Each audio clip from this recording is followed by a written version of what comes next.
may come to understand that the building of the temple is perpetually ongoing and the work of a mason is never done. As we open to do our fraternal work, look down upon us in the quarry where we toil for the betterment of our fellow man, and know that although our actions and thoughts may oftentimes waver in life, our hearts are pure as we seek your favor and blessings. Amen. So mote it be. Thank you, worshipful sir. Presentation of the colors and our national anthems will be provided via a video that the National Sojourners prepared.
A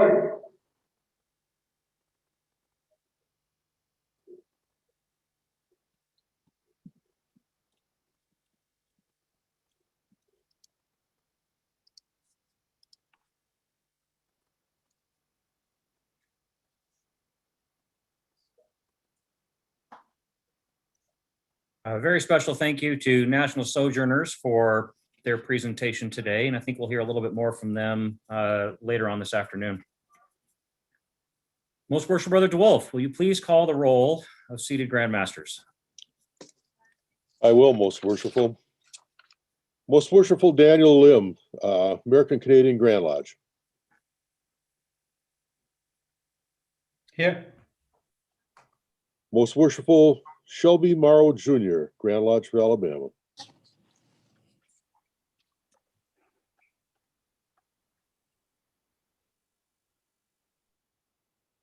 Most Worshipful Joe Darnell, Grand Lodge of Alaska.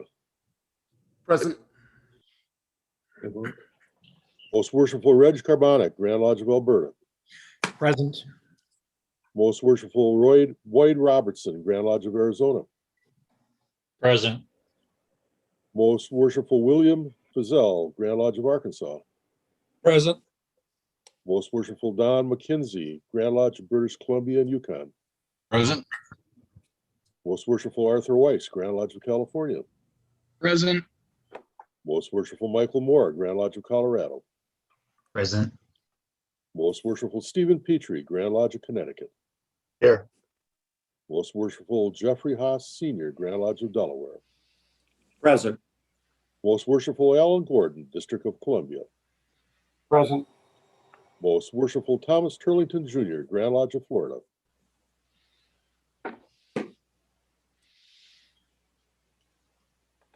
Most Worshipful Donald Combs, Deputy Grand Master, Grand Lodge of Georgia. Present. And right Worshipful, is your Grand Master present, you know?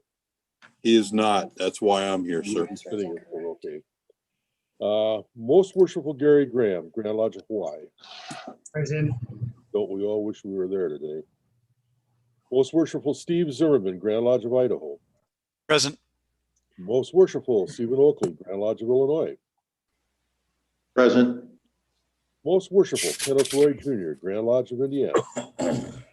Present. Most Worshipful Dennis Heflin, Grand Lodge of Iowa. Present. Most Worshipful Anthony Borum, Grand Lodge of Kansas.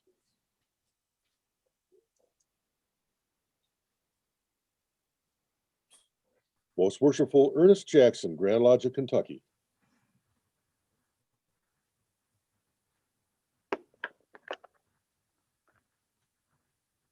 Most Worshipful James Steen, Grand Lodge of Connecticut.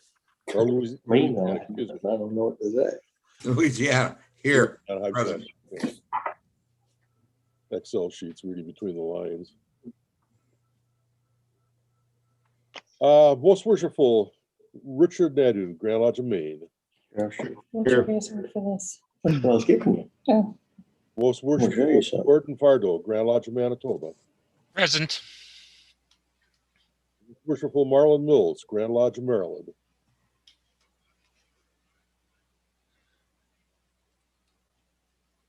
Most Worshipful Richard Is Modger. there a way you can see this? Present. Is there a way you can see it? oh. If could I ask you to put yourselves on mute if you're not being called, but some feedback from other people. Thank you. Most Worshipful Greg Mason, Grand Lodge of Michigan. Is there a way you can see this? Present. Is there a way you can see it? Worshipful Ethan Seaberg, Grand Lodge of Minnesota. Present. Most Worshipful Jimmy Wyndham, Grand Lodge of Mississippi. Present. Past Grand Master. Present. Most Worshipful Yes. Sundoff, Grand Lodge of Missouri. Present. Most Worshipful Alan Fulberg, Grand Lodge of Montana. Present. Most Worshipful James Carlton, Grand Lodge of Nebraska. Here. Most Worshipful Richard Graver, Grand Lodge of Nevada. Present. Most Worshipful Kenneth Clay Jr., Grand Lodge of New Hampshire. Present. Most Worshipful Robert Monticelli, Grand Lodge of New Jersey. Present. Most Worshipful Gary Baker, Grand Lodge of New Mexico. Present. Most Worshipful Jonathan Andrews, Grand Lodge of New Mexico also. That's a, Jonathan's not here in this meeting. He was standing by in case my flight got okay, I canceled. wasn't sure. We had two of you down here, so Jonathan won't be on. But Grandmaster, you are here. Okay. Yes, sir. Most Worshipful William Sardone from the Grand Lodge of New York. Present. I knew I saw your name. I know. Most Worshipful Donald Lambert, Grand Lodge of Newfoundland and Labrador.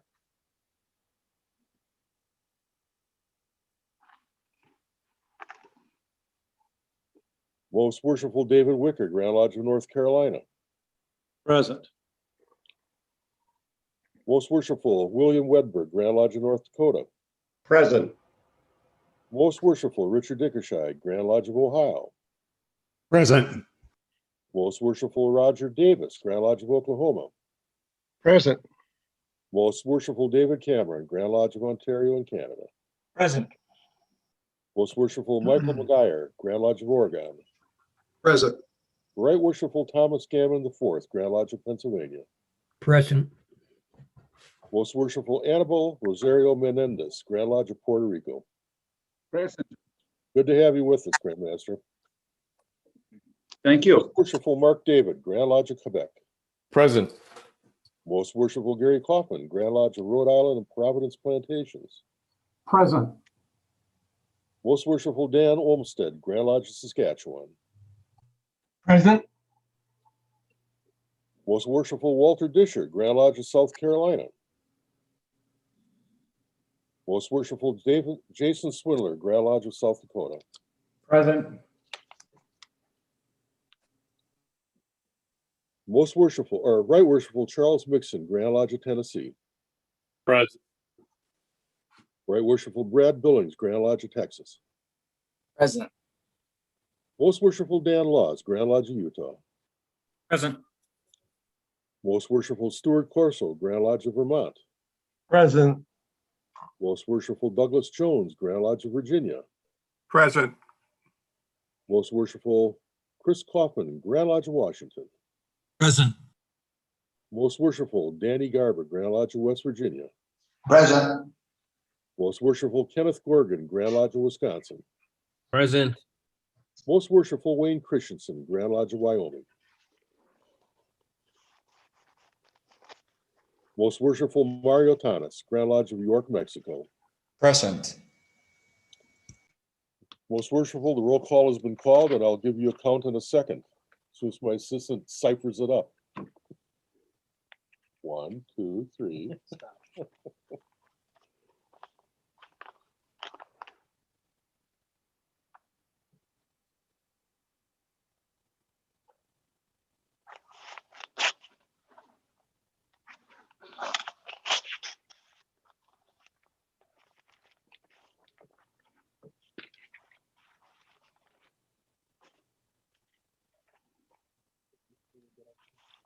Most Worshipful, we have 53 jurisdictions present. Thank you, Most Worshipful. Did I hear, I know we have 2 names of individuals that are representing their jurisdictions other than their Grand Master. Was there a third that I heard in your roll call? We have Right Worshipful Donald Combs, Most Worshipful Jimmy Wyndham from Mississippi, and Right Worshipful Charlie Mixon from Tennessee, and Right Worshipful Brad Billings from Texas. And their Grand Masters have asked them to stand in. So brethren, this will be our first, excuse me, this will be our first official vote for the day. We do need to approve the 4 representatives of their various jurisdictions. We could put up that next poll.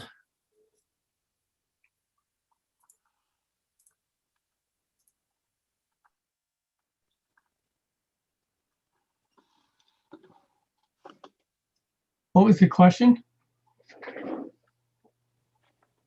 We need to approve the 4 representatives for a seat at the table today.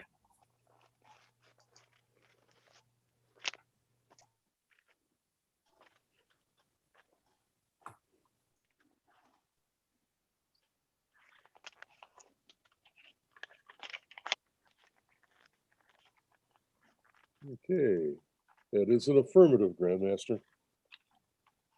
Wonderful. Thank you, everyone.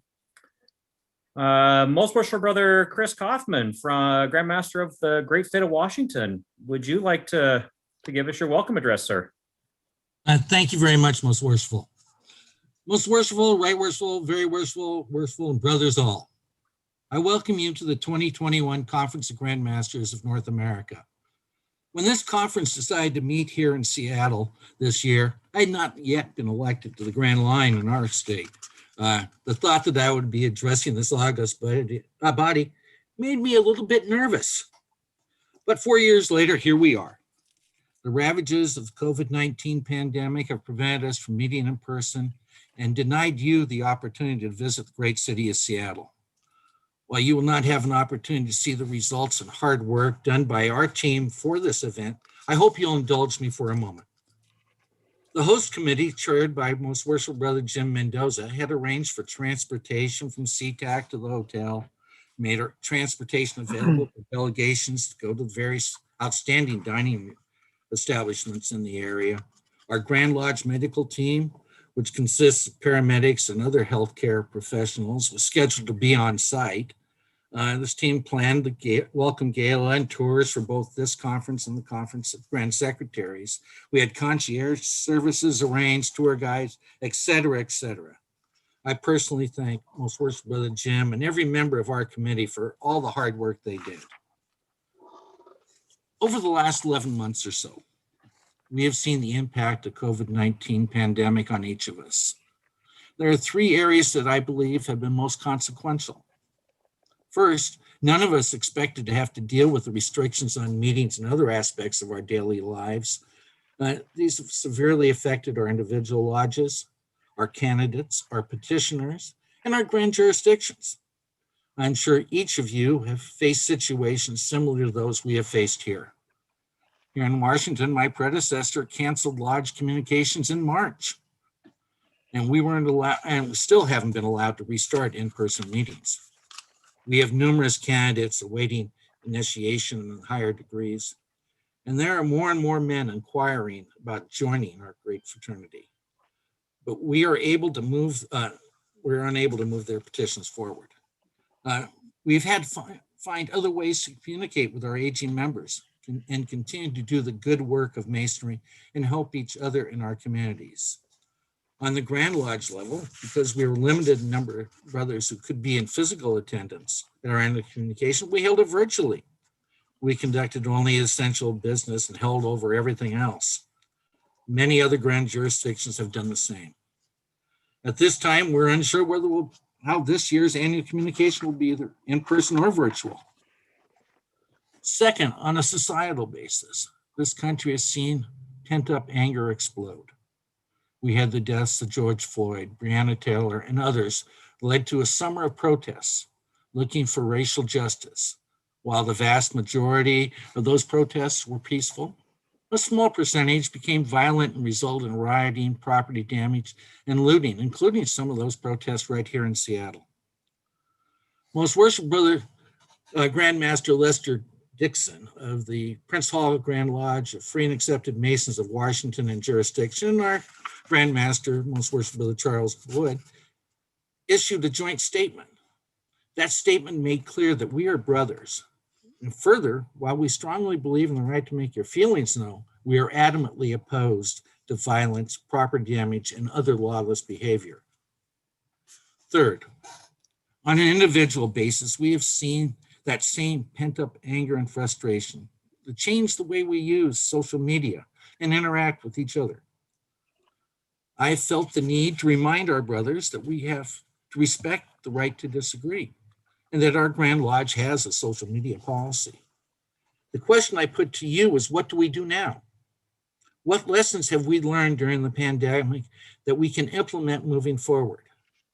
As the saying goes, every dark cloud has a silver lining. I would like to mention a couple. On the craft level, I have seen the use of platforms like Zoom, GoToMeeting, and Microsoft Teams expand exponentially. They are fabulous means to reconnect with brothers from across the globe, provide Masonic education, and allow brothers to vent. Historically in Washington, the brothers have met the Grand Master and the elected officers at district meetings. We have to have those virtual meetings now. We've added several Grand Masters forums where brothers can ask questions, raise concern, and propose solutions. These are generally very well attended, and I have used them to communicate to the brothers how the state of Washington is handling the pandemic and what is allowed by governmental regulations. Additionally, I've opened these meetings up to ask questions about any subject that's on their minds. These meetings have been well received, and I hope they will continue well into the future. But a word of caution. While the use of virtual platforms has been well received and useful, like all tools, they need to be used for the task intended. I'm reminded of a lesson my father taught me. Using a sledgehammer when a tack hammer would work is not the best choice. I caution us not to rely on virtual environments as a substitute for in-person meetings. Being on the level with our brothers is a necessary part of Masonry. On a societal level, I note that this year we lost Brother John Lewis, the conscience of the U.S. House of Representatives. We also lost Supreme Court Justice Ruth Bader Ginsburg, who I personally had the pleasure of having dinner with, her husband, and my parents. Not long ago, we lost Senator John McCain. I mention these individuals not for their political points of view, but rather as examples of tolerance and acceptance. They were each known to be very good friends with those with whom they would forcefully debate on the floor of the House or Senate or before the Supreme Court. Afterwards, they would enjoy a bite to eat and talk about their families. We have as Masons have a duty, no, an obligation to teach civility. We do not have to agree to be brothers. Masonry needs to push the values of family, honesty, respect, tolerance, and love. I believe that the world will be a much better place if we take that step and teach those who have opposing points of view to listen to each other and try to find some common ground. Lastly, on an individual basis, we need to practice that same civility. Each of us should go back to our rituals, read the lectures associated with each of the degrees, and take those lessons to heart and re-emphasize them in our daily lives. This pandemic will pass, and we will get back to some sense of normalcy. I believe our gentle craft will survive and flourish going forward as long as we remember the lessons learned. Thank you for the opportunity to address you. Lastly, I'm proudly and honored to welcome you to the 2021 Conference of Grand Masters in North America. Thank you very much. Thank you, most worshipful sir. Well, our travel was curtailed this year. I'm glad that I had an opportunity to have dinner with you and your junior grand warden in Nevada. So it was nice to see you in person once, sir. It was, thank you. Next on our agenda will be our keynote speaker. I believe I saw him in the gallery here. Worshipful Brother Owen Shee, past Grand Orator of the Grand Lodge of Hawaii. Thank you, most worshipful laws.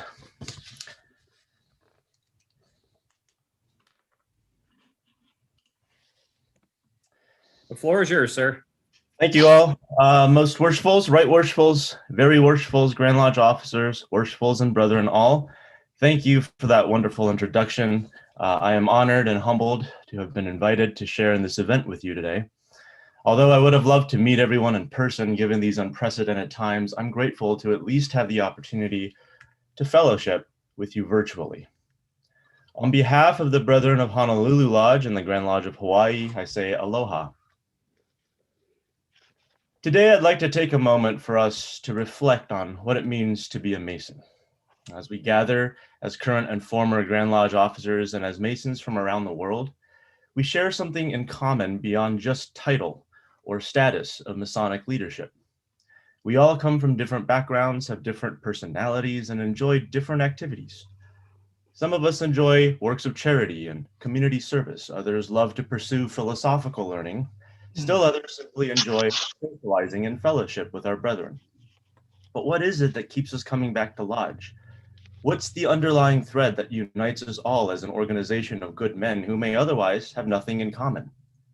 What makes Freemasonry unique among all other community organizations?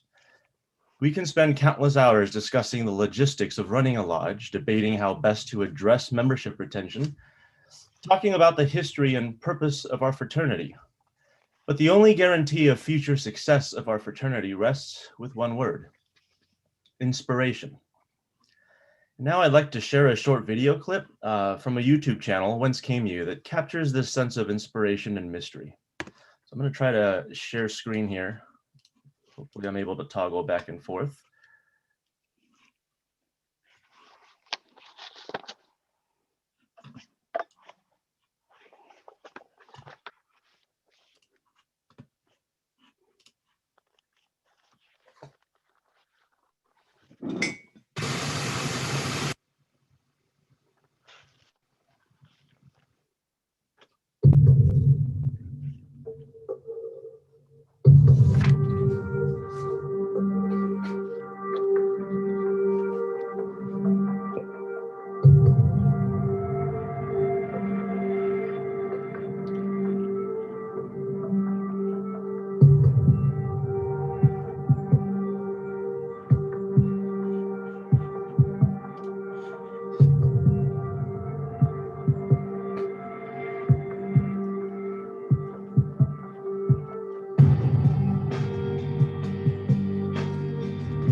So as this video so beautifully captures, the one thing that must underlie everything that we do as leaders of our respective Grand Lodges is to inspire future generations of Masons to contribute their talents to our fraternity. And one way to ignite such inspiration among our brethren is to actively consider Masonry as a journey. Perhaps Brother Antoine de Saint-Exupéry captured this idea best when he said the following. Quote, "If you want to build a ship, don't herd people together to collect wood, and don't assign them tasks and work, but rather teach them to long for the endless immensity of the sea." Simply put, Freemasonry is a journey of inspiration through transformation, a journey of finding personal growth and meaning in an otherwise complex and uncertain world. But this journey is one that must be taken of one's own free will and accord. Some find this personal transformation in offering charity. Others find this in seeking education, and still others find this in cultivating fellowship. But once we acknowledge that common theme that underlies all of those preferences, that journey of inspiration through transformation, everything else about running a lodge, from logistics to retention, more naturally fall into place. So what is a journey? Simply put, A journey is an activity where you go from one place to another. Journeys can be physical or they can be more abstract and philosophical. Masonry happens to be both.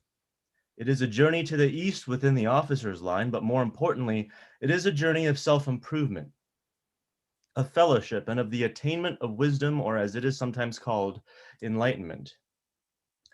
If you think about the greatest journeys of all time, whether it be Odysseus's long voyage home after the Trojan War, or brothers Lewis and Clark's expedition across the American West, or brother Buzz Aldrin's trip to the moon, or Luke Skywalker's quest to save the Jedi, they all have the same components. First, the main character meets an abrupt change or transformation that forces him outside his comfort zone. He may have an expectation of what is to come, but he is also ready for surprises along the way. Second, he meets many difficult challenges over a period of time that tests his mental and physical limits. Third, he endures, perseveres, and overcomes those challenges and becomes a hero. He learns about the people and places along the way, as well as his own responses to each of the unique challenges. As a result, he learns about himself. Ultimately, he reaches his destination, but the final scene is often a surprise that is unexpected, yet the journey was fulfilling. Think about our degrees of initiation, passing and raising. As a whole, don't they all have these 4 aspects of a journey? We acknowledge that Masons first become Masons in our hearts. We each have a story, and the story is often centered on a journey of personal transformation.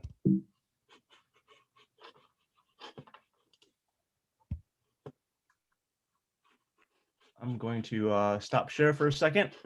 Return to the camera here.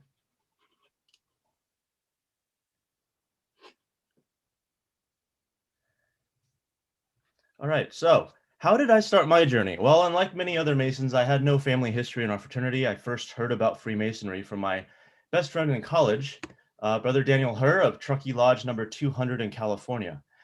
Back in college, we would often suffer through calculus problem sets together, and during those late nights, we would often find ourselves lost in philosophical conversation. Years later, when Dan became a Mason, he started hinting at how I would enjoy being a part of this fraternity as well. I didn't pay much attention to it at first, but I didn't know anything about Freemasonry except through the limited discussion we had in my high school history class. But there was one event in my life that inspired me to dig a little deeper. And I think it's one that many of us here can relate with. Back when I lived in Oklahoma before moving to Hawaii, Dan came to visit me for a few days to go storm chasing. That's what meteorologists do for fun in Oklahoma, and that was my profession. A lull in the storms implied fair weather and relative boredom in the Southern Plains. So during one of those rest days, Dan suggested that we go on a bike ride through my low-key town of Norman. Norman was a college town, home of the Sooners, but compared to the mountains of Northern California, where Dan was from, it was devoid of any major form of outdoor recreation, much beyond hunting and fishing. I was a bit surprised by Dan's request to go cycling. "Where do you want to go?" I asked. "So what? Does it matter?" Dan responded, looking at me with a slight hint of consternation. Well, then where do you want to go?" I asked again, not finding it worthwhile to go anywhere in Norman without a purpose. "I don't know," he said casually, not seeming to care about my concern. So do you want to pack a lunch or something? Maybe do a picnic at a nearby park? Or maybe we can check out the area by the small airport on the north side of town," I suggested, trying desperately to come up with some purpose for the bike ride. Dan simply turned and walked out with a bicycle in the garage. "You coming or not?" he asked. Well, considering he was the guest, it would have been totally unbecoming of me as the host not to have at least tried my best to entertain. So I dropped my doubts and decided to tag along. "All right, fine," I accepted reluctantly. And so we started our bike ride to nowhere in particular. We followed a road north through town, sped through several puddles left by the rain shower earlier in the day, and took turns in the lead. We made it to the outskirts of town near a municipal airport and tested our skills in tackling mud puddles on our mountain bikes. We explored unfamiliar roads and parts of town to which I had never been. I was fascinated by the various convenience stores, small businesses, churches, and unfamiliar schools that were tucked away in the humble corners of town. Dan and I shared the details of our lives since we graduated from college, stories from childhood, and our hopes for the future. After over 2 hours of riding around town, we returned to my house and cleaned up. Between the new sights, the good conversation, and the cool breeze on my face, I had completely forgotten about why we went on the bike ride in the first place. And yet I enjoyed every moment of it. I soaked in all the nuances of sight and sound. I learned things about the city of Norman that I did not know before.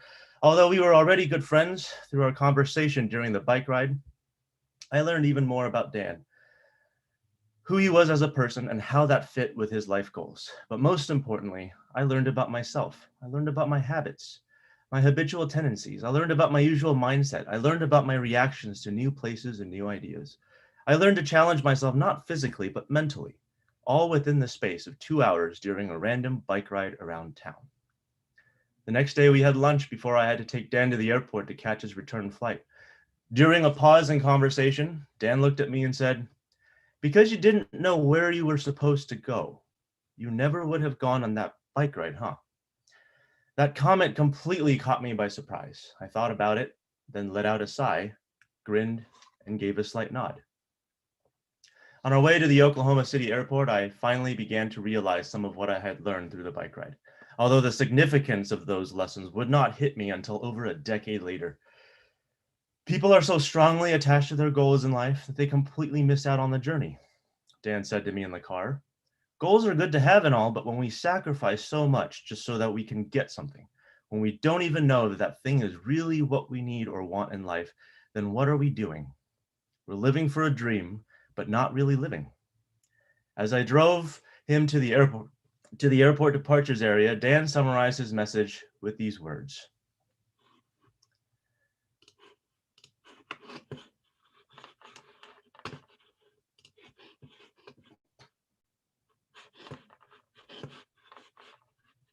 I'm attempting to share screen again. All right, there we go. If instead of concerning yourself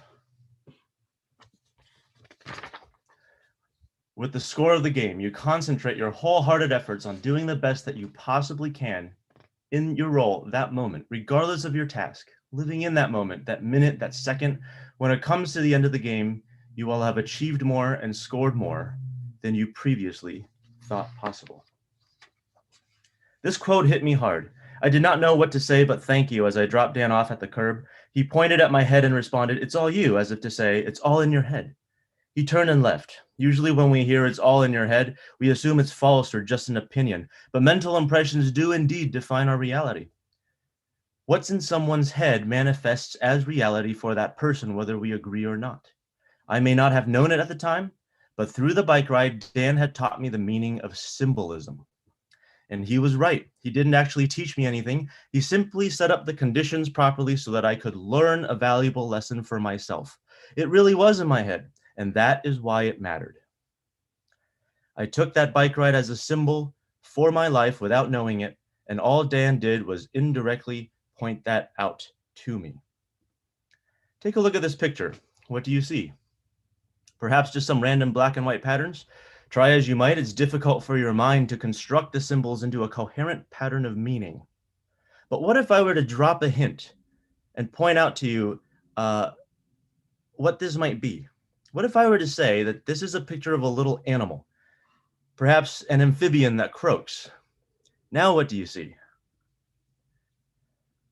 If a frog all of a sudden jumped out at you, you'd be correct. Did you notice the mental shift that just happened in your mind's eye? That momentary epiphany, that instant of clarity that came from realization. Now that you see this picture for what it is, a frog, you can't unsee it, try as you might. Thus it is with Masonic wisdom and enlightenment derived from inspired symbolism.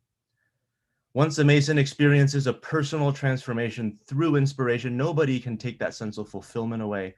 A lesson learned through inspiration sticks much longer than merely hearing about it through a lecture. For me, that moment of realization, one of many, was that bike ride. With the epiphany that came with that moment of transformation, I decided to petition Norman Lodge number 38 for membership, and the rest is history. What Dan did without being aware of it at the time was inspire me to not only join Freemasonry, but to realize that everything around us, even something as simple and as mundane as a bike ride through town, can be used as a symbol to teach us the most important lessons of life. So imagine the possibilities if we can truly master the science and art of applying Masonic symbolism to our daily lives.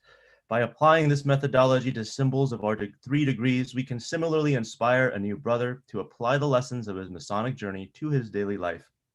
When he masters that, then I promise you, you will have a Mason for life, and retention will never be an issue for that brother.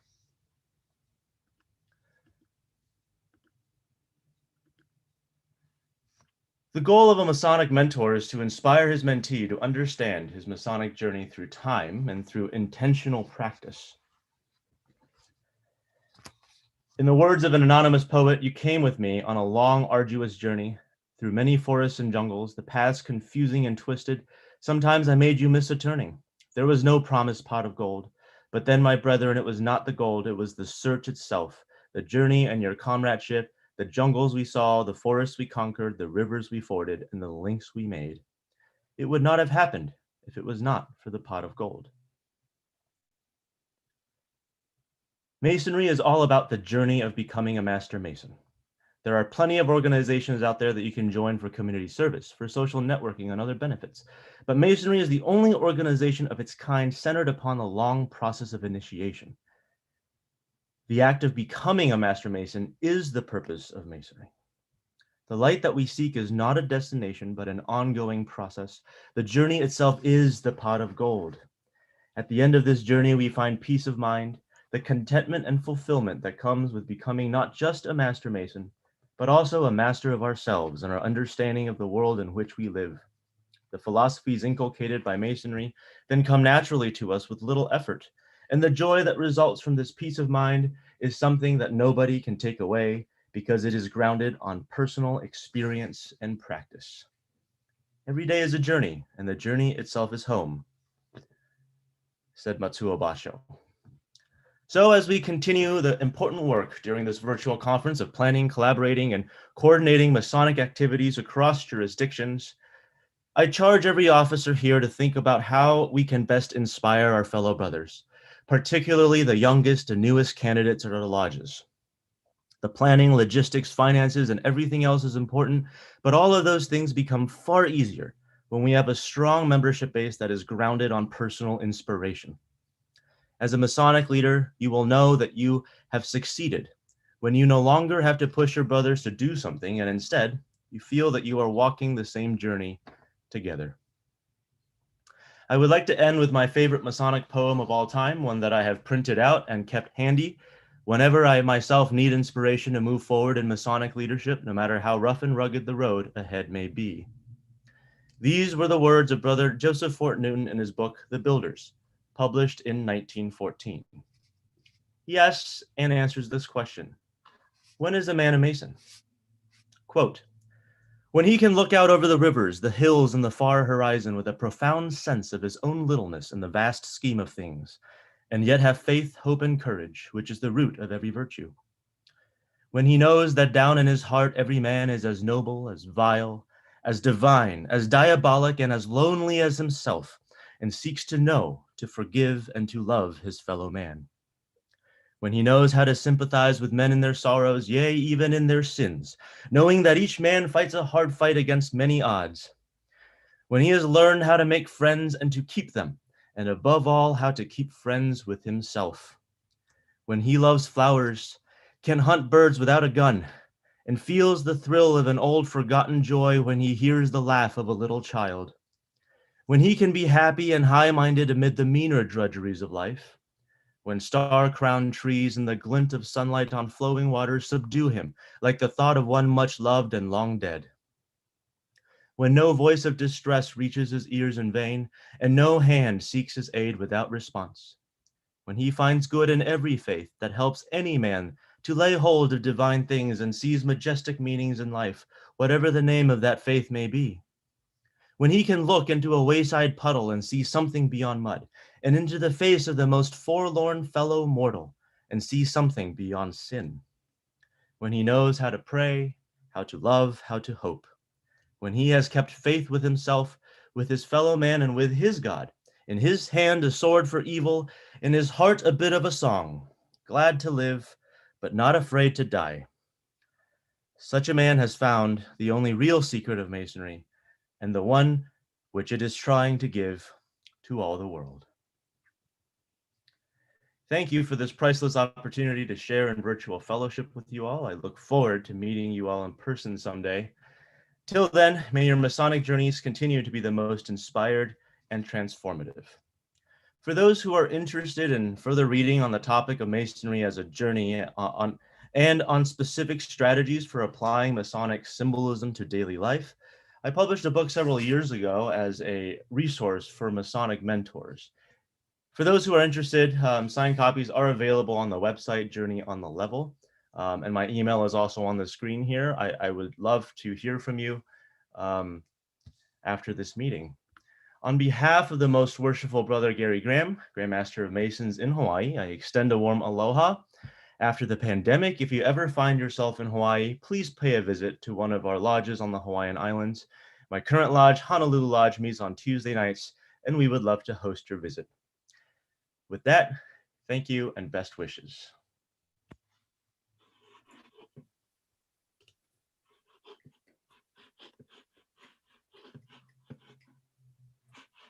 Thank you, worshipful sir. That was wonderful. And I think I'm going to take you up on your offer and come visit you next summer.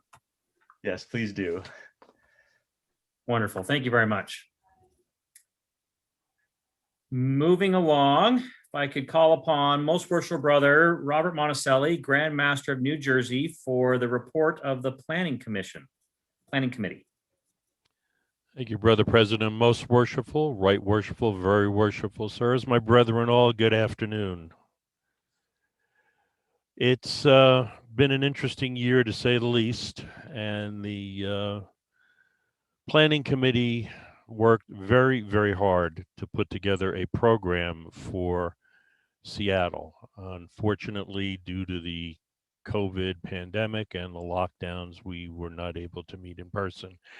But I do want to thank personally Mike DeWolf, Dan Laws, Charlie Mixon, Craig Mason, James Galladay, and Gary Kaufman for all of the work that you did and for picking up the slack when I had a family medical issue come up and I had to take a step back for a couple of months to deal with health issues with the family, and they stepped up and did a great job. So again, they prove what Masonry is all about.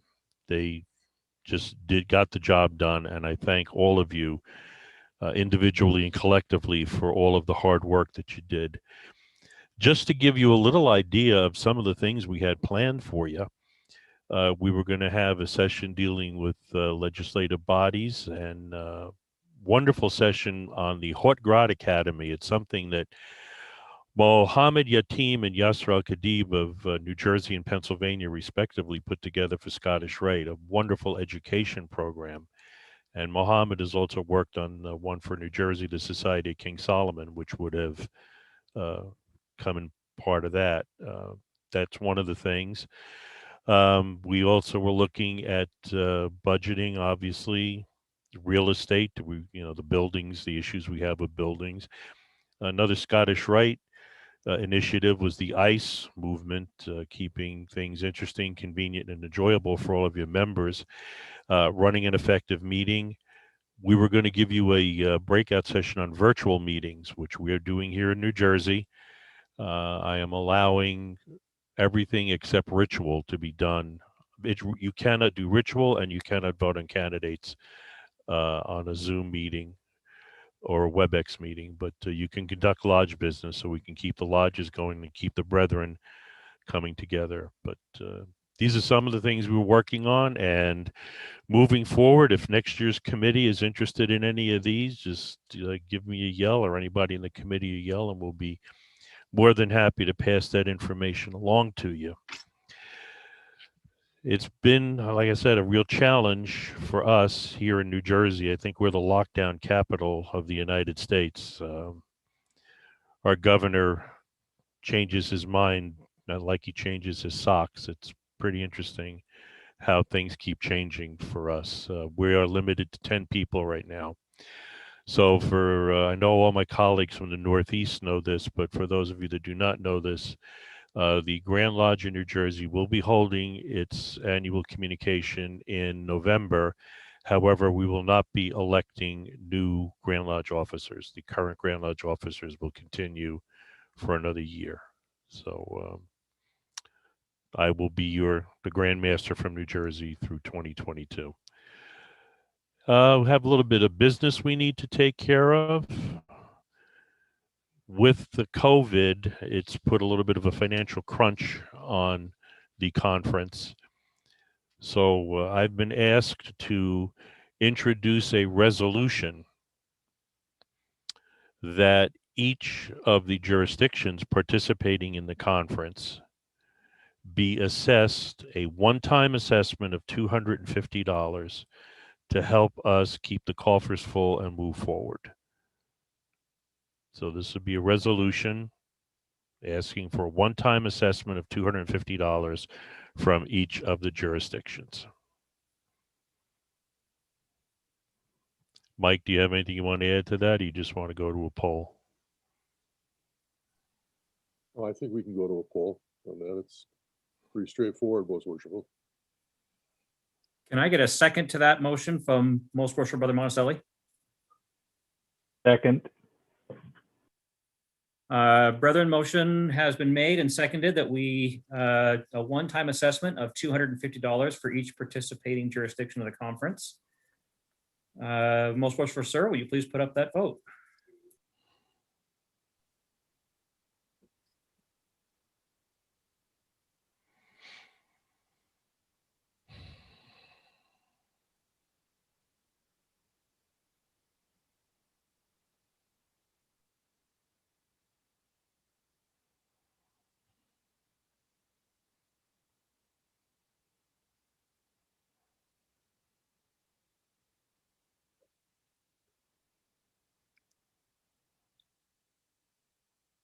Brother Chairman, the results are in and I will share them. That did pass at 53 yeses and 50 yeses and 1 no. Wonderful. Thank you. Brethren, I thank you. And in closing, I'd just like to remind, well, our motto this year in New Jersey is New Jersey Freemasons, we care for each other. And in this time of turmoil and the COVID restrictions, we need to do that even more. We need to pick up the phone, call a brother, make sure their brothers are okay. And I challenge you to take that motto, New Jersey Freemasons, we care for it, and drop the New Jersey and just make it Freemasons, we care for each other, because that's what we're all about. Brethren, I thank you so much for the opportunity to serve on this committee. It's been a marvelous experience. I thank all of my fellow committee members for all of their hard work, and I wish you a wonderful day. Take care, and may God bless. Thank you, Most Worshipful Sir. And another thank you to all the members of the Planning Committee for their hard work and dedication over this last year. They really did have an amazing session planned for us in Seattle. Can I have a motion to accept the report of the Planning Committee? So moved. Seconded. I have a motion and a second. We'll skip the poll. Are there any opposed? Motion carries. Thank you again, sir. Next on our agenda, Most Worshipful Brother Michael DeWolf, Executive Secretary of the Conference of Grand Masters, for his report. Thank you, Most Worshipful. To the members of the 108th Annual Conference of the Grand Masters, it's been a challenging year since we last met in Louisville, Kentucky. However, challenges offer new opportunities. We have learned to meet and we've learned to conduct business on new platforms. Today is an example of that. Time moves quickly and we continue to push the needle in a positive direction. So here's a short recap of the activities and progress of our last year. At the conclusion of the 2020 conference in Louisville, I'm pleased to report that we set another attendance record with 911 registrations. This marks the third straight year we've enjoyed an increase in conference registrations and attendance. Additionally, we had another year of positive cash flow, so my thanks to all of you for your participation and support. In July, I did a site visit with the Grand Lodge of Washington to the Westin Seattle, the contracted site for the 2021 conference. As you're all aware, COVID and civil unrest precluded us from holding the conference in that city, and we canceled the contract. I might add that the contract was not favorable at all to our conference. The cancellation provided an unique opportunity to renegotiate and rebook the event for 2024 with a number of favorable concessions for us. I then spoke with the conference committee from Guadalajara, who kindly agreed to move the event to 2025, provided we can negotiate favorable rates with the hotel vendors. Your planning committee has been meeting on a monthly basis via Zoom. After the decision was made to hold a virtual conference, it was decided to cover the basic requirements and then pass that planning on to the next committee. These ideas, along with some great topics that we received from the Northeast Conference of Grand Lodges, should provide some excellent breakouts for 2022 in Milwaukee, Wisconsin. One of the negative effects of not having a conference is that our revenues are substantially reduced, as Brother Monticelli discussed. We still have fixed costs that continue whether we meet in person or online.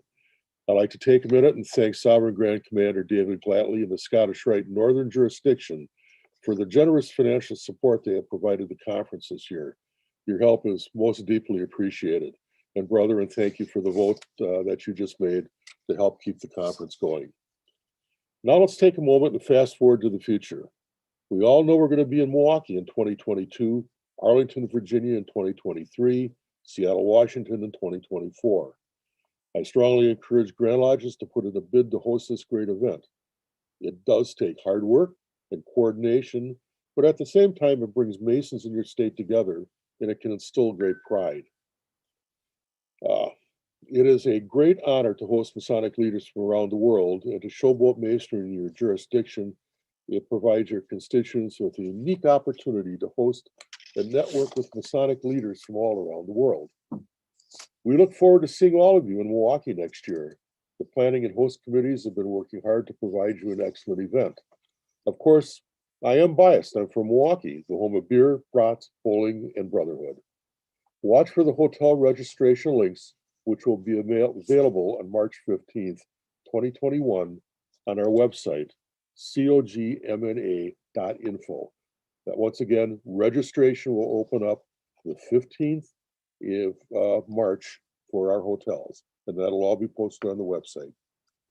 My thanks to Most Worshipful Dan Laws, Grand Master of Utah, for his conference leadership this past year, to the Planning Committee, Time and Place, and the Nomination Committee members, and all the officers of the 108th Conference. Our sincere appreciation goes out to the Grand Lodge of Washington, who put in a lot of work and then had to go on hold for a few years. I'm glad we can meet there in 2024 and enjoy your hospitality. To Most Worshipful Ken Gorgon, Grand Master of Wisconsin, for his support, and that of the Grand Lodge of Wisconsin for allowing the conference to headquarter in the Wisconsin Masonic Center. And finally, my brothers, thanks to each and every one of you for the great opportunity to serve you as the secretary of this great Masonic organization. I am truly honored to do this. Brother Chairman, I ask that this report be accepted and spread upon the minutes of the organization. Have a motion. Can I have a second, please? Second. Are there any opposed? Motion carries. Thank you, Most Worshipful Sir. It's been great getting to know you over this last year a little bit, and I'm sure, like most of our secretaries and grand secretaries, the majority of your work is unseen by the attendees, but it's certainly greatly appreciated. Thank you, Most Worshipful. Next, can I have Most Worshipful Brother Kenneth Gorgon, Grand Master of Wisconsin and Pro Tem Chair of the Nominating Committee, for his report. Thank you, Most Worshipful Brother. I just want to say I've heard several comments today already. I was in another conference yesterday, which was a wonderful conference.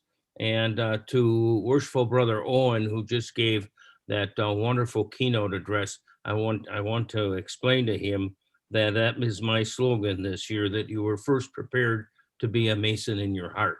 And I noticed he brought that up in his address. One of the things we've all been through this year has been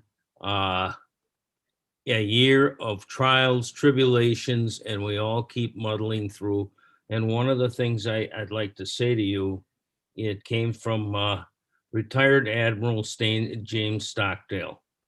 You never must confuse faith that you will prevail in the end, which you can never afford to lose, with the discipline to confront the most brutal facts of your current reality, whatever it might be.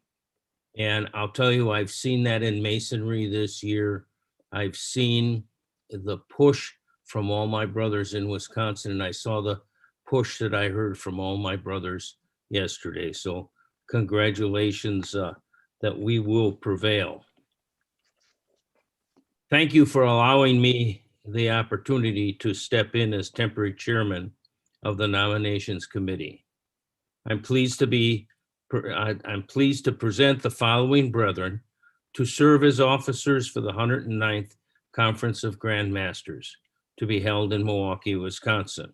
And I don't have to tell you about Milwaukee. Our most worshipful Grand Secretary already told you about the beer and the brats and the... Okay, in February 22, all of the brethren have been contacted that I'm going to read off and have agreed to serve. Chairman of the 2022 conference, Right Worshipful Brother Dr. Tai G. Trutalar, Deputy Grand Master right now of the Lodge of Missouri. Vice Chairman, Right Worshipful Brother James W. Galladay Jr., Deputy Grand Master of the Grand Lodge of Virginia. For the Executive Secretary / Treasurer, Most Worshipful Brother Michael A. DeWolf, past Grand Master, Grand Lodge of Wisconsin. For the Chairman of Planning, Right Worshipful Brother Timothy Whelan, Deputy Grand Master, Grand Lodge of Ohio. For the committee end of the Planning Committee, Right Worshipful Brother Michael Jackson, Deputy Grand Master, Grand Lodge of Illinois. And Right Worshipful Brother James Gibson, Deputy Grand Master, Grand Lodge of Kentucky. For the Chairman of Time and Place Committee, Right Worshipful Brother Donald Combs, Deputy Grand Master, Grand Lodge of Georgia. For the committee members, Time and Place, Right Worshipful Brother Charles Ward, Deputy Grand Master, Grand Lodge of Alaska. And Right Worshipful Deputy Charles Mixon, Deputy Grand Master, Grand Lodge of Tennessee. For the Commission for Information on Recognition, Most Worshipful Brother Adam Hathaway, past Grand Master, Grand Lodge of New Mexico. I respectfully submit this report. Most Worshipful Kenneth Gorgon, Grand Master, Grand Lodge of Wisconsin. Worshipful Brother Chairman, I move for acceptance of this report and ask that it be spread upon the minutes of this meeting. Thank you. Second. Brethren, we have a motion and a second to accept the report of the nominating committee. Are there any opposed? Motion carries. Thank you, Most Worshipful Sir, for stepping into that role on fairly short notice. I'll now open it up if there are any additional nominations for any of the offices for the 2022 Conference of Grand Masters in Milwaukee.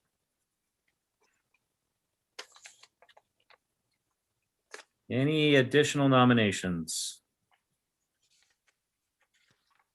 Hearing none, I will close the nomination, and as there are no additional, may I have a motion that we cast unanimous ballot in favor of all of the officers that were presented by Most Worshipful Brother Gorgon?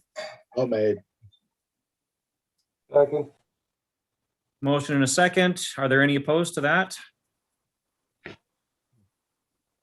Wonderful. Motion carries.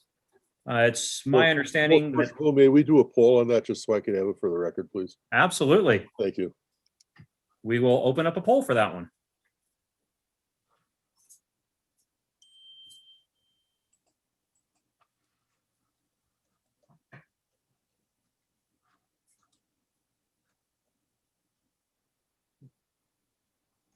Perfect. Thank you, 100%. Wonderful. Thank you. So it's my understanding that everyone has confirmed, following past precedent. I think we would ask each of them to stand and affirm that. But if there are any that are unable or unwilling to serve in that capacity, you would kindly reach out to your respective committee chair and Most Worshipful Brother Michael DeWolf. Okay, and Well, I know that- congratulations, brother. Most Worshipful, I know that we have the newly elected chairman, I believe, is online. Oh, perfect. I'm here.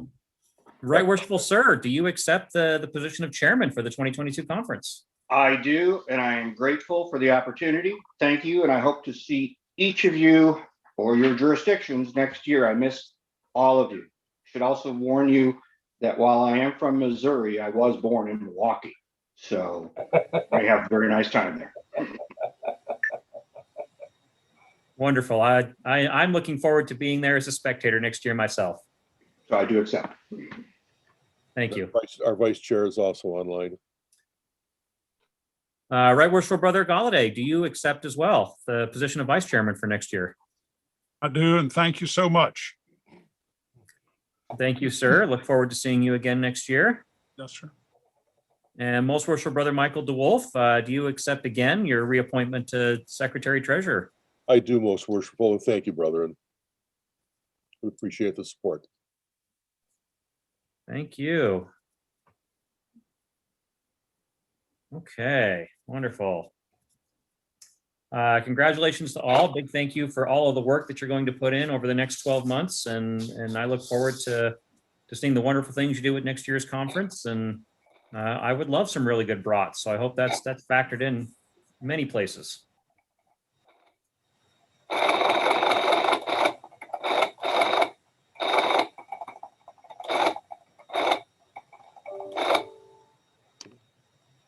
Okay, moving along then.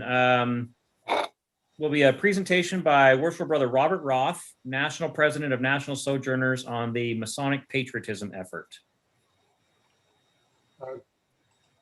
Most worshipful, right worshipful, very worshipful sirs and brethren all. I'm Ed Cohen, past Grand Master of Masons in Virginia. I would give a shout out to my Grand Master, Doug Jones, and our deputy, who you just elected, Jim Galladay. But I'm here as chairman of the Fraternal Relations Committee of the National Sojourners, and it's my pleasure to introduce to you the president of National Sojourners, Colonel and Brother Robert Roth. Brother Roth is a man of many accomplishments in the U.S. Army as a skilled trial attorney, and for 30 years he owned and operated a skilled care nursing home in northern Wisconsin. His Masonic credentials are equally impressive, serving as worshipful master and in various positions in the Grand Lodge of Wisconsin. He's a 33rd degree Scottish Rite Mason, a Shriner, and active in the York Rite bodies. But he is here today in his capacity as president of the National Sojourners. The National Sojourners is an organization of Masons who are current or former members of our armed forces and honorary members. Our organization is dedicated to assisting the various Grand Lodges in any way possible and working cooperatively with other appendant bodies to support Freemasonry. President Roth will provide in his brief remarks how we support our veterans, our youth, and the cause of patriotism. So without further ado, I present Colonel Robert Roth.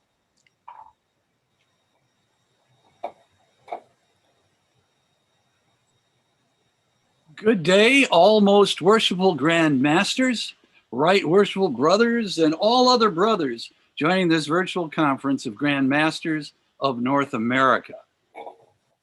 There is but one appendant body of Freemasonry that wishes to be in constant, direct support of all grand jurisdictions within the United States, all the time.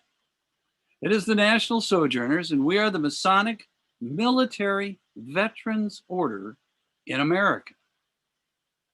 Now, first let me thank all of you for letting National Sojourners Ritual and Ceremonies Unit, the Heroes of 76, prepare the color guard movie you saw a few minutes ago.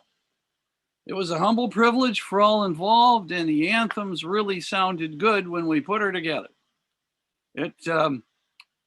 All the brothers hail from our chapter members in Orlando, Florida, and the project was headed up by our national commanders of the Heroes of 76, who voiced over the recording, Worshipful Brother Martin D. Schwabel.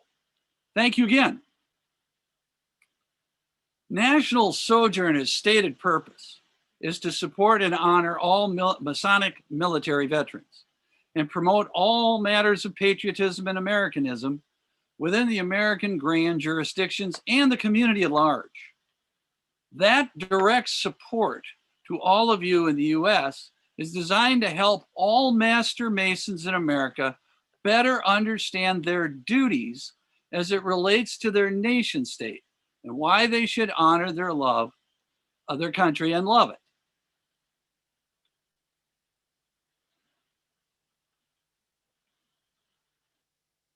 I will discuss two programs today. One, a Grand Lodge initiative that our order fully supports, and the other, a National Sojourner educational program designed for presentation in your lodges and our chapters. Let's begin with the first topic. It's called the Permanent Veterans Pin Initiative. Permanent, meaning if it is given by the Grand Lodge to a member of that grand jurisdiction, it stays with him forever and goes with him into the casket. The idea for a permanent veterans pin within a grand jurisdiction first took hold within the Grand Lodge of Georgia about 5-6 years ago. The program there continues in full force and effect. The Wisconsin Grand Lodge Initiative took that idea and developed a pin which could be used in multiple jurisdictions throughout the nation.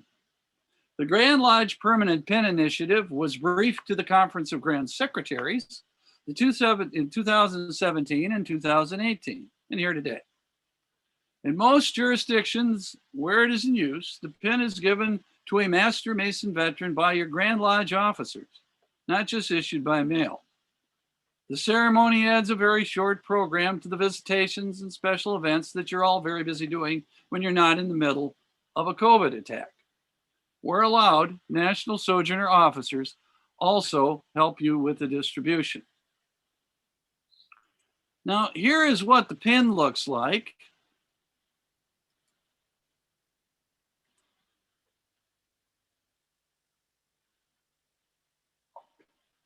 And this gives you a sense for its design and its basic concept of operation. Imagine your state name in there, and you have a pretty good idea of what you're looking at. The neat thing is when people from different states are using the same pin, but with their own state name in there, where they know others in the travels, it is very easy to spot. Now, if you have an interest in the program at all, here's my contact information. I'll leave that up there for a second.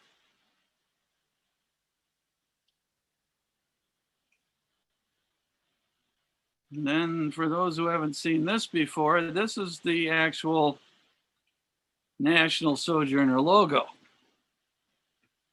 just for fun.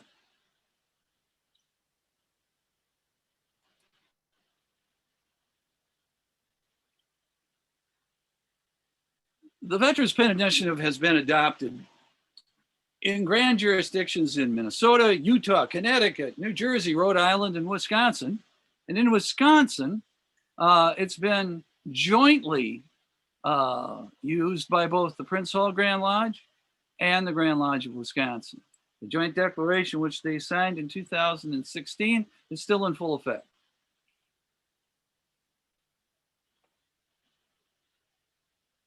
Finally, if any of you wish to partake in the Permanent Veterans Pin Initiative, remember, this is a Grand Lodge initiative. It's simple to do. You can contact me, or you can drop a message to your conference secretary, Grand Secretary and past Grand Master Michael A. DeWolf, on behalf of the Grand Lodge of Wisconsin, who owns the program artwork and distribution process. He'll tell you who to contact and what to do. Pins will be made with your state's name on it, and you're good to go. Now, let's change gears. Let me talk about the Masonic Patriotism Project. something that can fit into all three nation states' Masonic education. First, some background. In almost every Blue Lodge in the USA, there is an American flag posted somewhere in the northeast corner of the lodge. Almost everyone in American Freemasonry generally thinks it has been put there out of a sense of ordinary civic patriotism. That, for better than 200 years at least, most of us in Freemasonry have mostly taken for granted. Now, today, I humbly suggest that ordinary civic patriotism reason is secondary, at best, to the main reason. In fact, the planting of the national flag in the lodge is done to remind us that as Master Masons, we have a duty to your nation state to as set out in our 3 degrees, our appendant body's additional degrees or ceremonies, as we may be able to agree, this reason for the flag in the lodge has not been the subject of much attention in Masonic education, probably for a long time, and we're hoping to change that. Now, digging into this a little deeper, have you noticed a decreasing understanding of patriotism among citizens in all 3 of our nations today?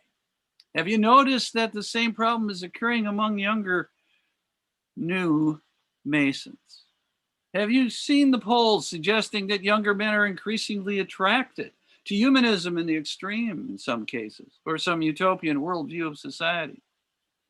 Many young men seem not to have learned the role of patriotism in their lives much. And this would include some of the good men who we have taken into our craft and had degrees conferred upon them. Now, before I get into my comments, let me say that several of my past Grand Masters in Wisconsin have helped me with this, and we've done what we can to avoid directly quoting pure work. Let me apologize in advance to any of you who might think we skirted a bit too close here and there.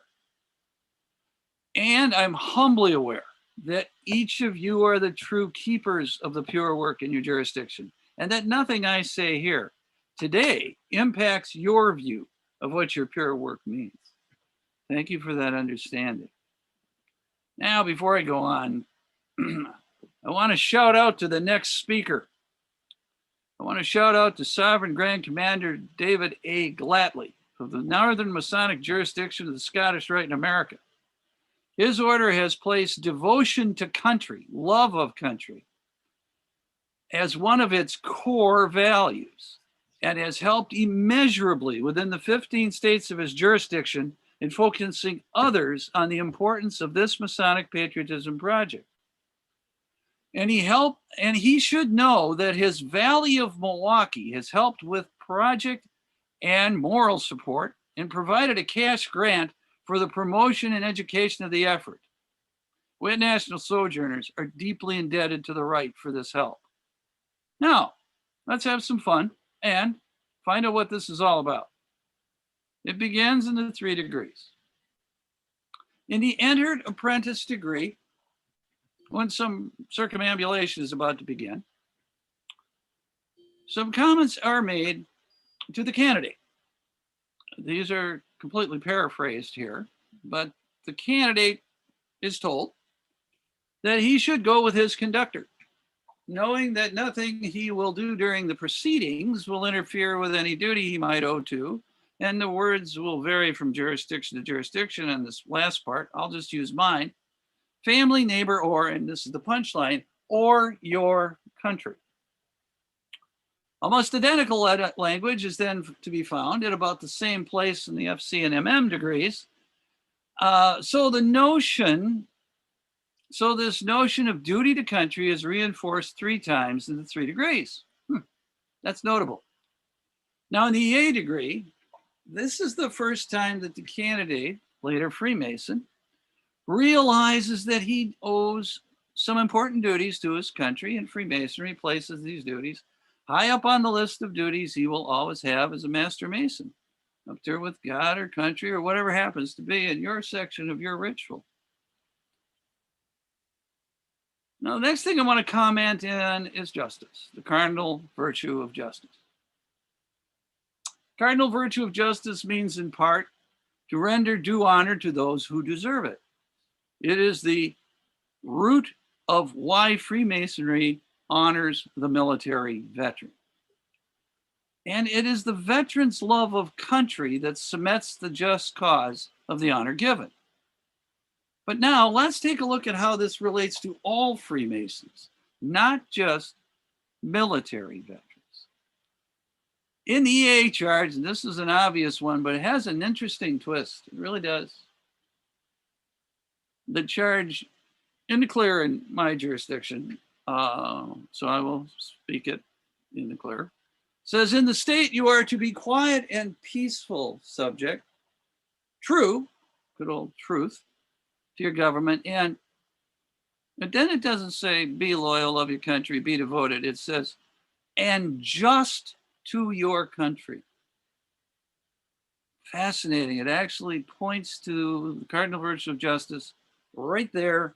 It says, yeah, okay, this business of honoring, yeah, that's what you do. You honor your nation state. And you are not to countenance disloyalty or rebellion. Oh, okay. Back to devotion to country. Now, we've only got two more because there's a bunch, but I just wanted to do a sampling for you today so you could see how this might work into some of your programs in your grand jurisdictions. Let's travel to the Master Mason degree for a minute. Everybody knows what happens when we open the Master Mason degree. And be that as it may, there folks are talking back and forth to one another. And the master and the senior warden are talking. At some point, they talk about traveling, just traveling. And somewhere along the lines, words to the effect that you might travel into foreign countries. Now, some of your jurisdictions actually don't have the foreign in it, but when I did the research, much as I can tell, that's pretty much the original intent. What do you do when you travel to a foreign country? You cross a border. And behind you, when you cross that border, back across that border, is the nation state the Master Mason is leaving behind. A land the Master Mason loves. It's a place where the Master Mason's family lives. It's a place he wants to go back to. It's a place where he and his brothers take care of Masonic widows and orphans. It's a place where relief is given to Masons. It's your nation state. It's your home. And you are devoted to it Masonically. You honor it and love it Masonically. This is basic to being a Master Mason. If you are a good man trying to be a better as a Freemason, this is part of it. Okay, let's do one more. As I say, there are so many more we could pick, but this last one is for the Freemasons in all three jurisdictions. Nation states. It again shows how being a good man, honoring your nation state, living a good life grants you certain privileges from your nation state. That honor, as we say in Freemasonry, goes both ways. Now, the idea of your country is special, and the concept of the need to travel sometimes into foreign countries is good and interesting. And you normally need a document to do that. Now, let's take a look at the Masonic world that deals with that document. All of you have played many roles in our ritual, and some of you have played the role of a seafaring man, some of you have played the role of ruffians, who knows? But all of you know that when bad guys do bad things, they try to run away from the country, and sometimes they go down the seashore, and sometimes they try to get out of Dodge. Well, rhetorically, what stopped the three bad guys from getting offshore and away to some country out there? They didn't have something. And the word that we use in all of our rituals was the word pass. Now, I would suggest to you that if you are to think about it, the concept of the pass in our ritual is the original concept of the meaning of passport. To have a passport, you have to be a good citizen, which is what those three bad guys had a bit of difficulty achieving after their rather bad act. And in short, you have to be honorable and devoted to your country and found good to get a passport. It's still a privilege to have and hold a Canadian, Mexican, or US passport today, reserved for those who are just, honorable, and not sideways with the law. All passports have the same preamble due to the international treaties that we've all signed, or countries have all signed. So mine reads like this. The Secretary of State of the United States of America hereby requests all whom it may concern to permit the citizen national of the United States to pass without delay or hindrance, and in case of need, to give lawful aid and protection. That is Masonic to the core, if you think about it. For a Master Mason, this language has special meaning in all three of our countries. For when we travel into foreign countries on our passport, we will often be met by Master Masons who welcome us with a bond of brotherly love that is universal and serves as an extra layer of protection in foreign lands. Once again, the cardinal virtue of justice obtains both out of respect for our several nations through the use of the passport and when we interact with our brothers in our countries. My brothers, that is exactly what you are doing in your conference today, and it is a beautiful thing. The relationship between a Master Mason and his native nation state is one of love and devotion. It goes both ways. Now, when you visit the lodge and see your nation's flag there, that too will be seen as a Masonic good worthy of devotion and respect. I think this would be good to be telling our members in all of our grand jurisdiction and reinforcing these notions. Well, my most worshipful brothers and other brothers assembled, this concludes our two educational presentations. Your brother Masonic veterans are humbled that you would have us speak and reach out to you. Please reach out to us and let us visit you whenever you will have us. We'll be reaching out to you as well. Now, let me introduce my fellow sojourner and past Grand Master of the Grand Lodge of Georgia, Most Worshipful Bobby Simmons. He has a notice and special request for those of you who might be interested in becoming part of Sojourners. This is because one of our organizational subunits has been a part of this conference for decades, and we don't want COVID to interfere with the offer of brotherly interaction and work that we have always offered in person in the past. Most Worshipful Bobby, the presentation is all yours. Thank you, Brother President. Good day, most worshipful brethren. It an unusual year and rather rough times. We have assembled virtually from the free countries to reinforce our commitment for Freemasonry as Grand Masters and Grand Masters in making. It is a privilege to be with you again. I am Carrot, the president of the National Sojourner Chapter number 996, which is very unique in Masonic circles, being composed of entirely of Grand Masters and past Grand Masters. The National Sojourner Chapter meets once a year at the annual conference of Grand Masters of North America, which we have done since 2005. Now, please let me say that it would be really good if there were 3 Grand Masters Chapter meeting this year, one from each country represented at the conference. We would be most happy to work with the Canadians and Mexicans to help make this reality. We are 100 and 100 years old, and we have some experience in this regard.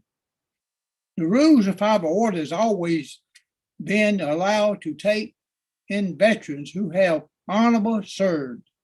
and honorary members who never served, but whom respect for and support our patriotism and veteran issues worn on our sleeves.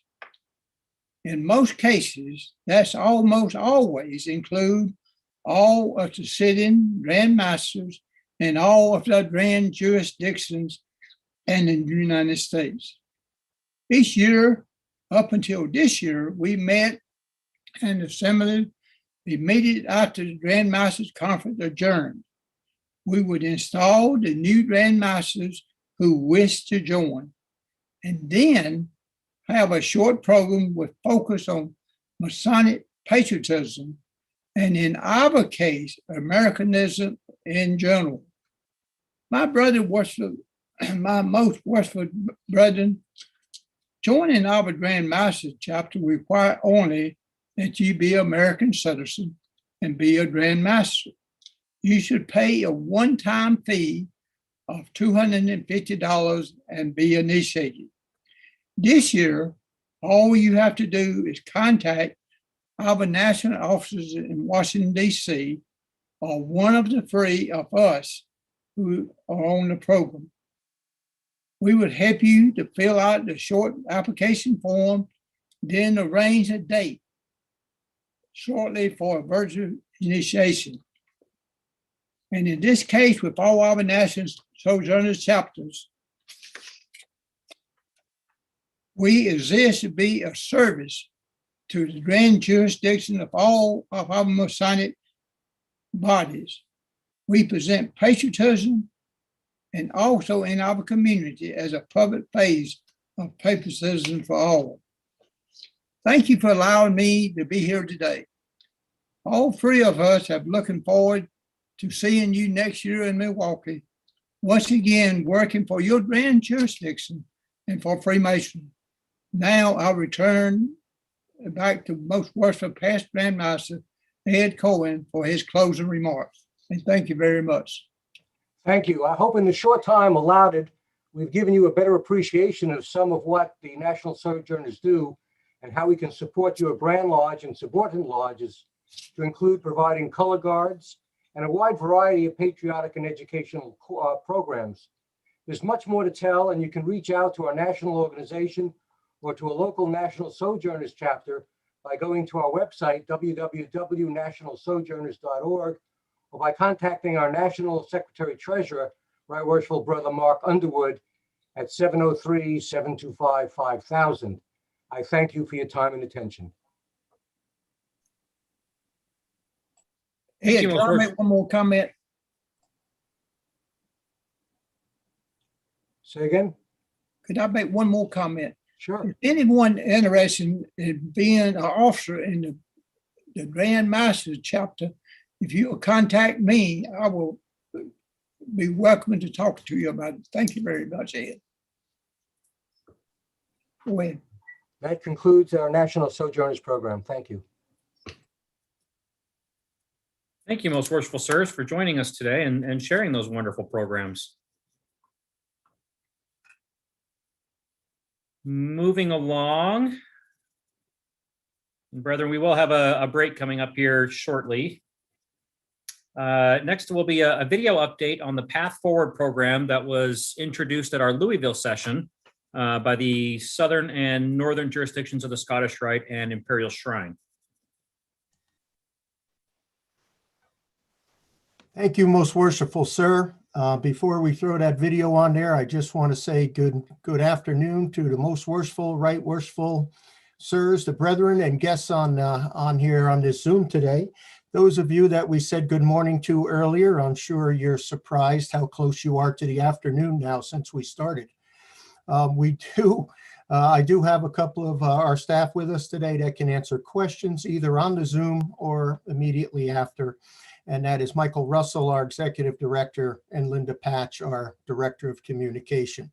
So on behalf of the Northern Masonic jurisdiction and our partners in the beafreemason.org site, Shriners International, and the Southern jurisdiction, Scottish Rite, I present our video that we put together for today's information.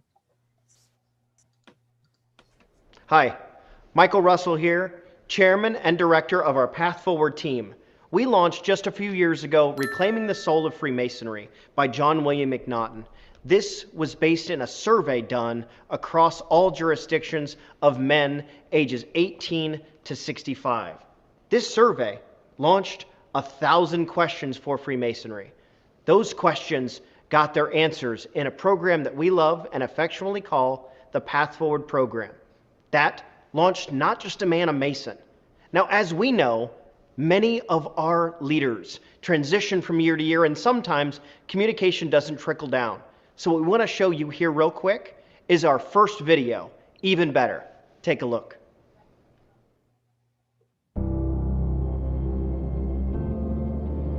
How does a good man become even better? By working out? Or by working his way up the corporate ladder? By changing his diet? Or by changing his style? By traveling the world? Or by staying perfectly still?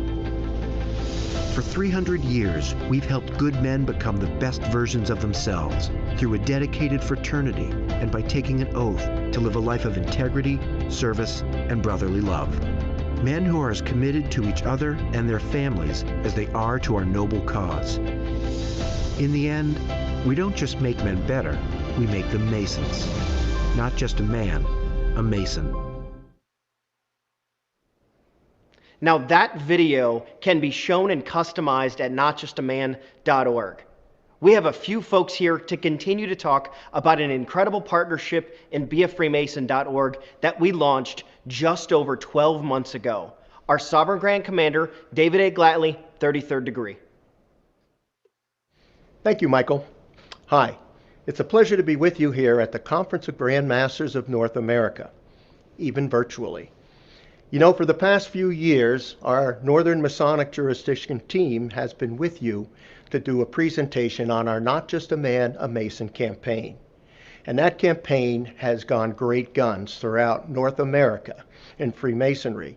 Several of your Grand Lodges have done fantastic with that. We've heard great reports from Oregon to Texas to Ohio to New Jersey. It's been fantastic. But as you know, last year we launched a new site called beafreemason.org.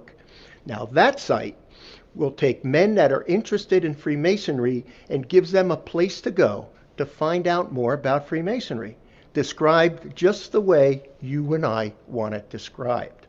And the nice thing about the beafreemason.org site is we have partners that help develop it. Shriners International and the Southern Jurisdiction of Scottish Rite. And we've reached some great results on that. We launched it March 1st, 2020, and since then we've had over 7,000 men that have asked for more information about Freemasonry. And that's in all the Grand Lodges of North America have received men interested in Freemasonry. And now the project begins of helping those men join, even during a pandemic, of keeping in touch with those men to keep their interest there until we can bring them into our great fraternity. Now, having that partnership has been fantastic. And let me announce something new. We are about to go bilingual, which has been requested of us. So you can expect to see that site in Spanish and French in the near future. And that will help many of the Grand Lodges in North America. So let me now introduce you to one of our partners, the Imperial Sir, Jim Smith, the Imperial Potentate of Shriners International. Thank you, Sovereign Commander Glatley. We are proud to be a part of a partnership to grow our Blue Lodges. This partnership demonstrates Masonic unity at its finest. Shrine Masons and Scottish Rite Masons aren't competitors. They are full partners in the collaborative effort to create more Masons. This partnership is simply one of the examples of the close relationship that exists between us. beafreemason.org is probably the most important tool to attract and inform candidates for Masonic membership that has been developed in generations. We announced this initiative just before the pandemic hit. Regardless of the effects of the pandemic, the results have been impressive.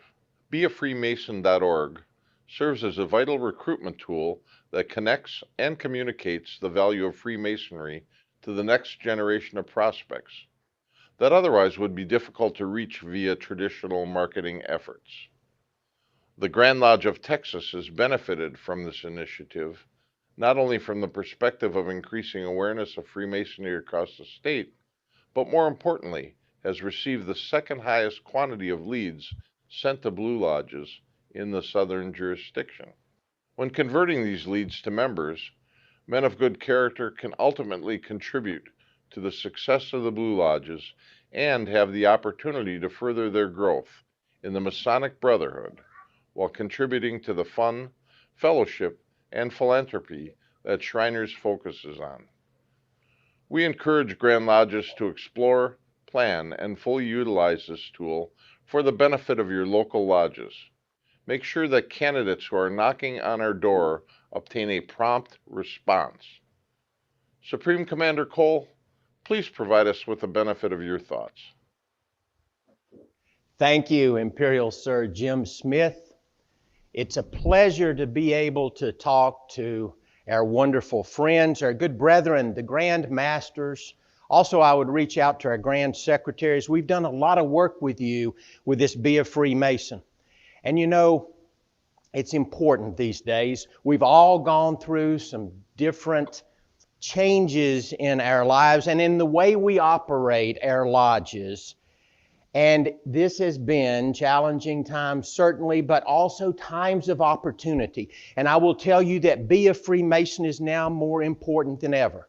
The reason I'm holding this cell phone is the same reason I told you last year. Technology. This is how people have connected during this era that we've been through for the last year. It's this technology, and you know, folks are reaching out to us. Over 7,000 people have come through the Be a Freemason portal, and they have come there wanting to find out more about who we are and about what we do. And therefore, we have been working with our Grand Lodges. What our Grand Lodges can do in the coming year is to follow up on these leads that are coming through. Now, they won't all work, but several Grand Lodges have had literally hundreds of solid leads. I encourage you to follow up on these leads, to reach out to those who are reaching out for information. It is very important to us. In this time when sometimes this is the only link we have, I want to encourage you to remember what we are about. And that's why I come to this little replica altar located in my office. Because what we want to do is to bring more through your doors and to here. This is what we look back to. This is what we look forward to. This is what we want to bring good men to, is to this experience in your Grand Lodge. It's very important that we continue to work with you. Reach out to us and help us to answer any questions that you might have. God bless you as we bring more people here.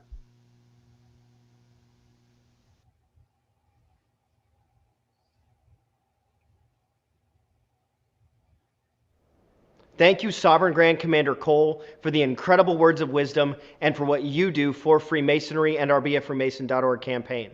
Now, I'd like to introduce Linda Patch to talk about our bilingual integration and more details about our Not Just a Man, a Mason campaign. Greetings, Grand Masters. I'm delighted to share with you today 3 new resources that have been developed to help us continue to work to raise the profile of Freemasonry and attract good and worthy men into the craft. First, the BeAFreemason.org site has been fully translated into Spanish and French. Not only is this of service to our neighbors to the north and to the south, but it can be deployed as needed across this great land of ours as well. Users to the site will see the globe icon in the main navigation, which is the standard language switcher indicator. Click on it, and available languages are displayed and users can make their selection.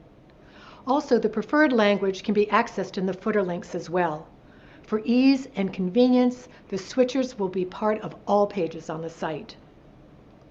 Secondly, I'm very pleased to report on the performance statistics of beafreemason.org, and they are outstanding.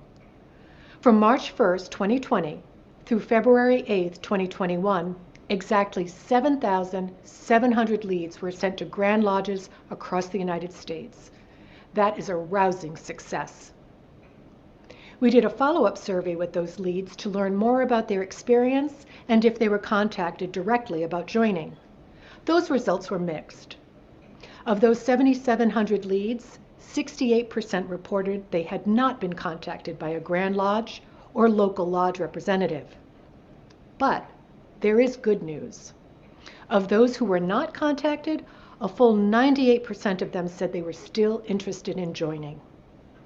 To remedy the time lag from submittal to personal contact, I recommend deploying a simple but effective automated email campaign that'll help keep leads engaged.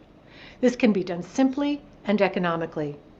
Contact me if you'd like more information how to do that, or download our email marketing ebook. Guaranteed, you will see excellent return on this modest investment. The complete survey results can be found at the link that you see on the screen. Lastly, the NMJ remains committed to supporting the Not Just a Man campaign. As the data told us in 2017 and the success of Be a Freemason proves today, Freemasonry is far from a dying organization. Men want to join, men are willing to join. We just have to help them find their way. To that end, we've refreshed the Not Just a Man campaign with 5 new pieces of creative that can be used as ads, for social media sharing, refreshing your website, mailing pieces, etc. And here are the new additions to the campaign. Men don't need the same last name to be brothers. Who says you can't choose your family? Look inside yourself. You'll see the world a whole new way. It's amazing how much you get back when you give. We hope you like the new creative. As always, you can request customizations or simply download the campaign at our website. Thank you for allowing me to share this news with you today. We continue to move forward even in these most extraordinary times. I hope to share even more good news with you when we meet in person again next year. Thank you, Linda. What an incredible presentation of all of our incredible leaders throughout the United States of America and the world. We were so excited to bring you this presentation today, and thank you to our Grand Masters of North America. Now, in the spirit of bilingual integration, I'd like to end with adios, hermanos. Well, Grand Masters and Grand Lodge elected lines, thank you. We're here to assist you. That was a lot of information thrown at you and a lot of different sites to find information. All you need to do is contact us at our headquarters and we'll get you the information that you need. The beafreemason.org site is revolutionizing Masonry, I think. And I appreciate all your follow-up to help those men that are interested in finding out more about Freemasonry. Most Worshipful Brother Chairman, we can take a few questions, or we're more than welcome to take them offline after the conference is over. Illustrious sir, thank you very much. We do have some time set aside for questions, and actually I'd like to lead with one. Is that video presentation available on the website? Yes, it is. Yes, wonderful. I'd like to share that locally. We have, there's 2 videos for Not Just a Man, a Mason, like that, short videos, and we can put your Grand Lodge and contact information, whatever, right at the end of it. So it's more than welcome to use that. And that's available at notjustaman.org. If you go on the site, you could order all the materials you want.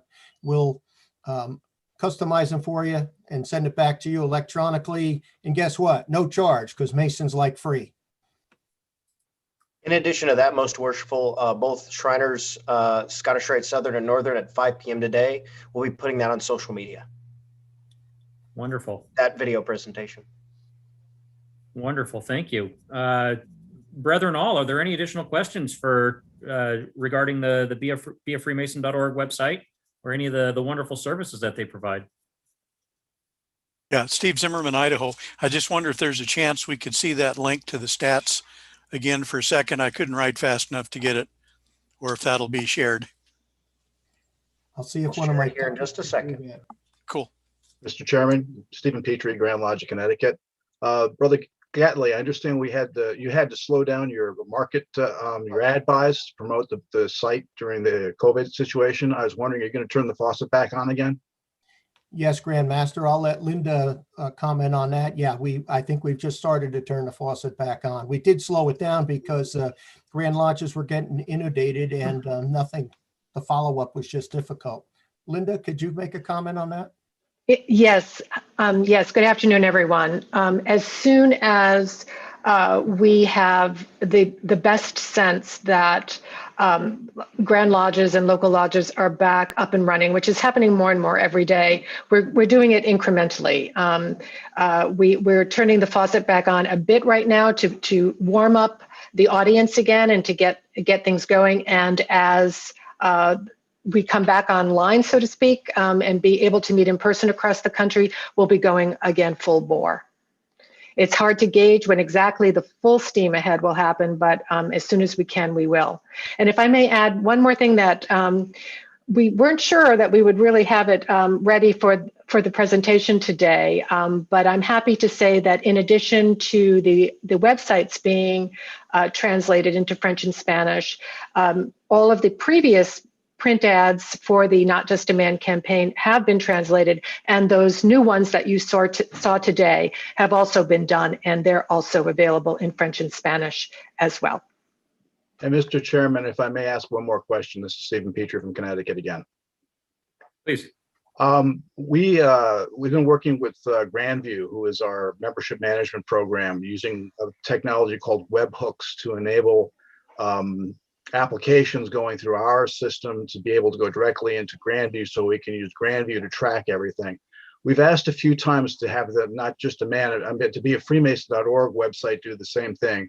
Is there any way we can make that happen to automate this process so we don't have to manually rekey everything in? We have been looking at that. Michael, you want to give us an update? Yes, sir, Commander. We've had this request, Most Worshipful Petrie, from 3 different web developers in 3 different jurisdictions. And we're more than happy to try and work with anybody to integrate into it. But in an ideal world, we're going to try and do that all at the same time, instead of trying to focus on one and the other. We also have as our team led by Jeff Kitzmiller would say, their funnel is full and keeps getting more full. So the web development continues to be piled on top for anybody who knows web development well. So I can tell you, absolutely, we will work with any jurisdiction on making that happen with their database, as long as we have a two-way communication, and especially yours, Most Worshipful Petrie.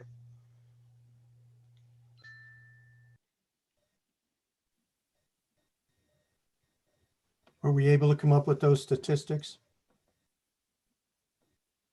I've got what I need. I appreciate it. Thank you very much. Oh, very good. Thank you. I pulled that up earlier, just a little bit ago, for Most Worshipful Zimmerman. I could make a further comment too about what was just discussed. I know from talking with the Grandview developer that project is in progress on their side, not completed, however.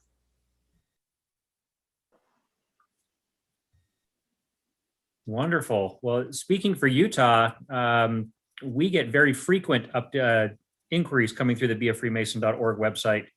And I was just chatting offline here with the chairman of our membership committee, and he says, to his recollection, we're at 100% response. So I'm pretty excited that we're doing our part here in Utah. It's a wonderful service that these 3 bodies have provided everybody here in all of our jurisdictions. So, any final questions for illustrious Brother Glatley or any of the others from the Scottish Rite? Thank you, Most Worshipful Brother Chairman. It's a pleasure to be here today, and we're only here to serve and to help Freemasonry grow. Thank you, sir. It's greatly appreciated.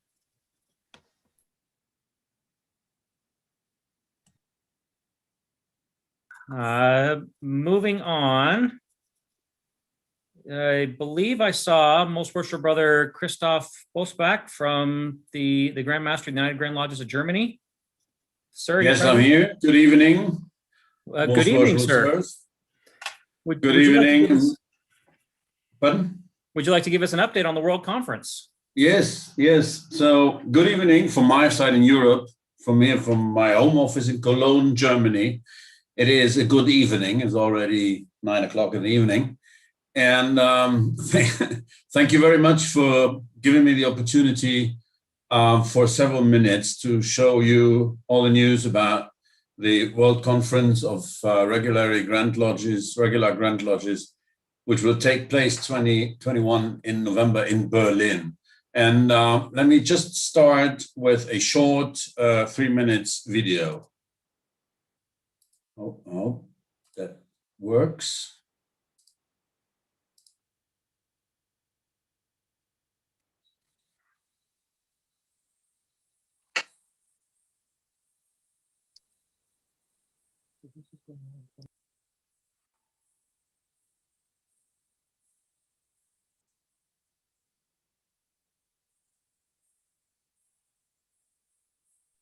Is there supposed to be sound with that video?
So let me just show you, I hope you can see that in my presentation here.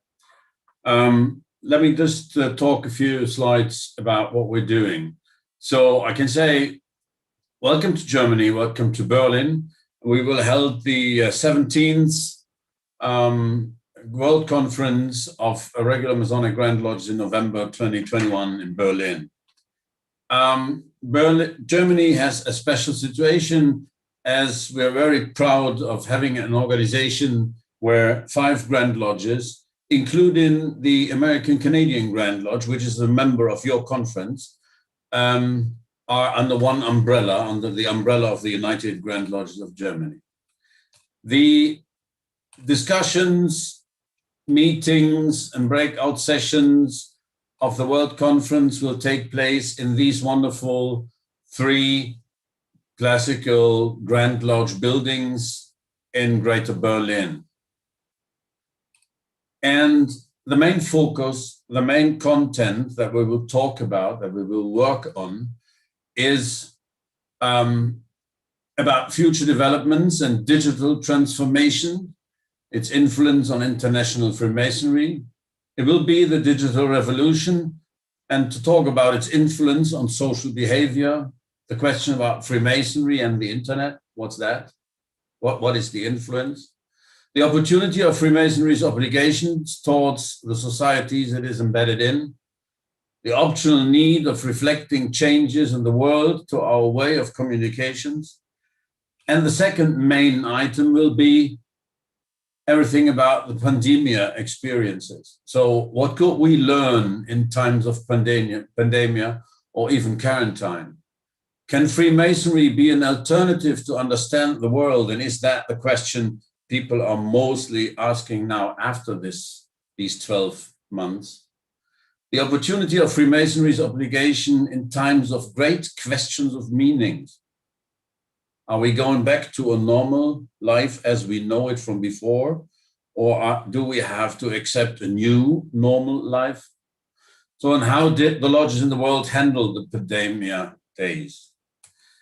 The whole conference will start on Wednesday, the 17th of November, until Saturday evening or Sunday, the 21st. We will have, after the general opening, we will have keynote speeches, we will have breakout sessions where we work together, we will have podium discussions where TV, radio,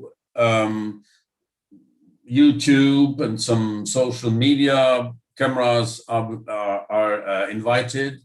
We will have a gala dinner. We will have free time to visit Berlin, and we will have a ritual work.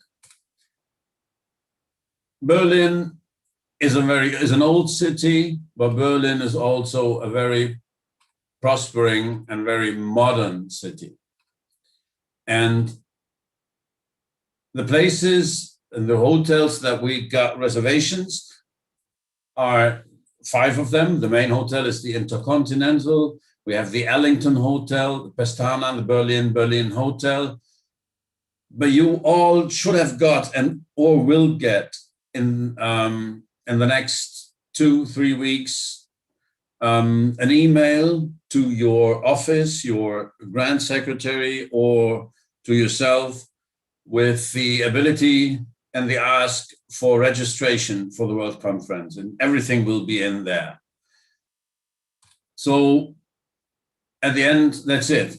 I just wanted to take a few minutes to present that, and I will be happy, very happy, to see you and to greet you in Berlin in November.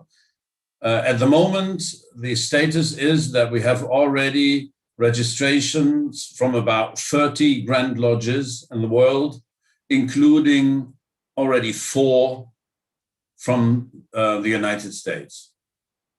So that's it. Thank you very much for your patience.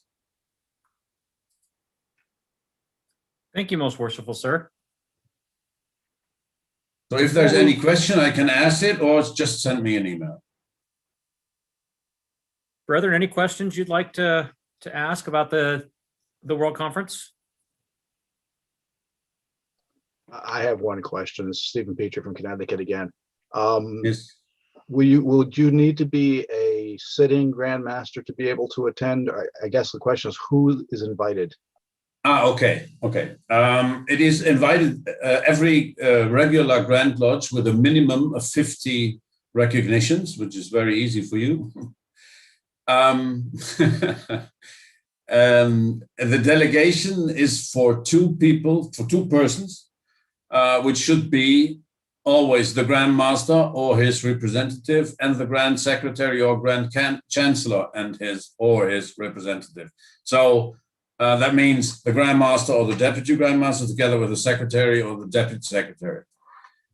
We have the opportunity for 3 additional persons as so-called guests to join the conference, which will not give them the opportunity to join the main votings, the main breakout sessions. But that's the only difference. Okay? So just 2 for every delegation. Thank you.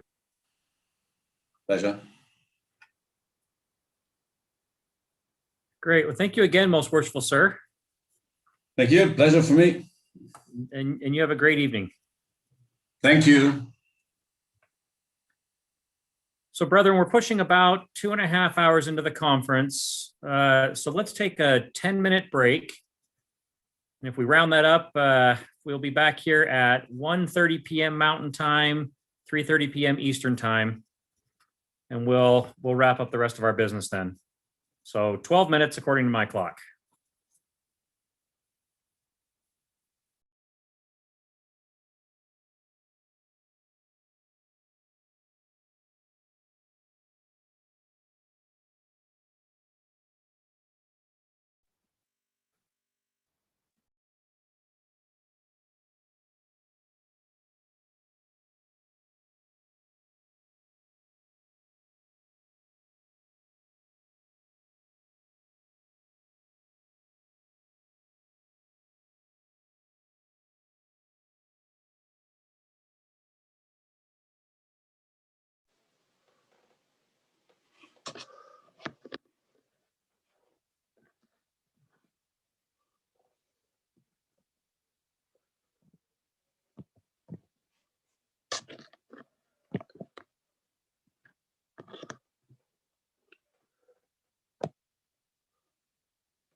Most worshipful brother Laws. Yes, sir. Alan Gordon, Washington, D.C. I've just gotten texts from my senior grand warden and junior grand warden that they were not able to stay on the streaming. They got booted out after 30 minutes. Is there any way we can share the recording of this presentation, some of the presentations we've seen with our pillar officers? My understanding is that the entire conference will be available for to watch on the YouTube channel at its conclusion. Okay, I thought you had said it was being recorded only for minute transcription. That's why I was asking. It's also being live streamed on YouTube. You know, they're getting booted out after 30 minutes. They gave up. Interesting.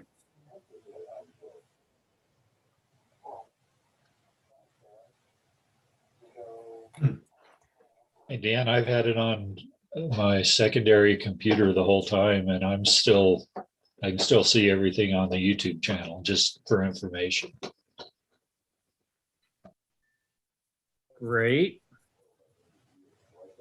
Most worshipful DeWolf, have you returned? I am here. Will that live stream be available for viewing later on the YouTube channel? We certainly can do that.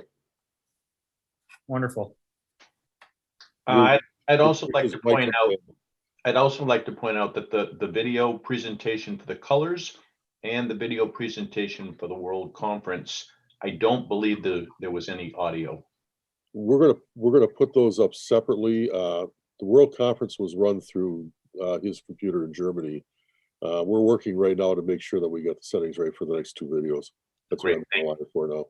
Great, thank you. Well, thank you, most worshipful. Please let us know when where we can access that so I can have my pillar officers get that information.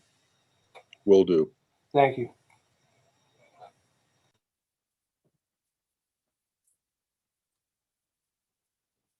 Okay, well, welcome back, everyone. We'll now run through, we have a series of annual meetings that are typically held as part of our conference. The first one that I have on the agenda will be the George Washington National Masonic Memorial Annual Meeting. I'd like to turn the time over to Most Worshipful Brother Jeff Webb, past Grand Master of Louisiana and President of the George Washington National Masonic Memorial. Thank you, sir. Good afternoon, brethren. I'd like to welcome and thank all who are participating in this Conference of Grand Masters of North America, more especially the current Grand Masters who are the active voting members of the George Washington Masonic National Memorial Association. I would be remiss if I didn't personally welcome my own Grand Master, Most Worshipful Brother Jimmy Steen, Grand Master of the Grand Lodge of the state of Louisiana. Thank you, Brother Jimmy, for participating. The Grand Lodges of North America came together over 100 years ago and formed the George Washington Masonic National Memorial Association to build a suitable memorial to honor the memory of our esteemed brother, General George Washington, the man, the Mason, the father of our country. Their pledge to build and support the memorial came to fruition, and I am of the opinion that continuing this pledge of support is necessary for our future existence. We cannot thank the Grand Lodges enough for their financial support. The Freemasons of the United States, the District of Columbia, and Puerto Rico are the owners of the memorial. And the seated Grand Masters of each jurisdiction is a voting member of the Memorial Association.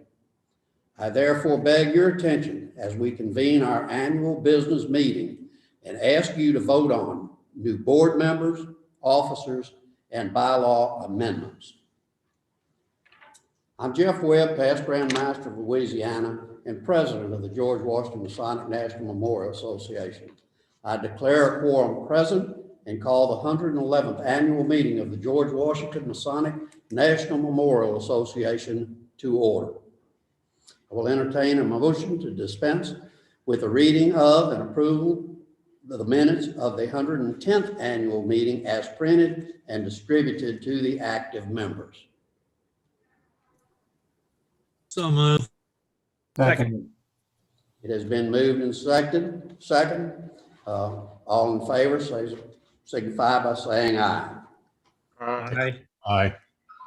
Aye. Aye. Aye. Aye. Aye. Aye. Any opposed, same sign. I will now receive a motion to dispense with the reading and approval of the no, I've already got it. Report of the officers. Okay, a report of the officers. I need a report of the presidents. That was me under Jeff 2. Under tab 2. Okay.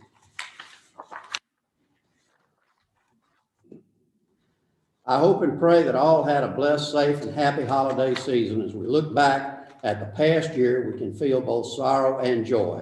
Sorrow in the fact that this nation faced one of the worst pandemics and tremendous adversity of our lifetime.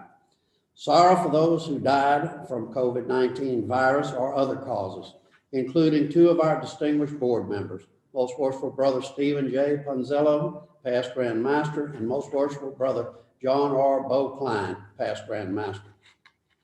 Joy in knowing that the Supreme Architect of the universe has, once again, preserved and blessed this great country of ours, fractured as it may be.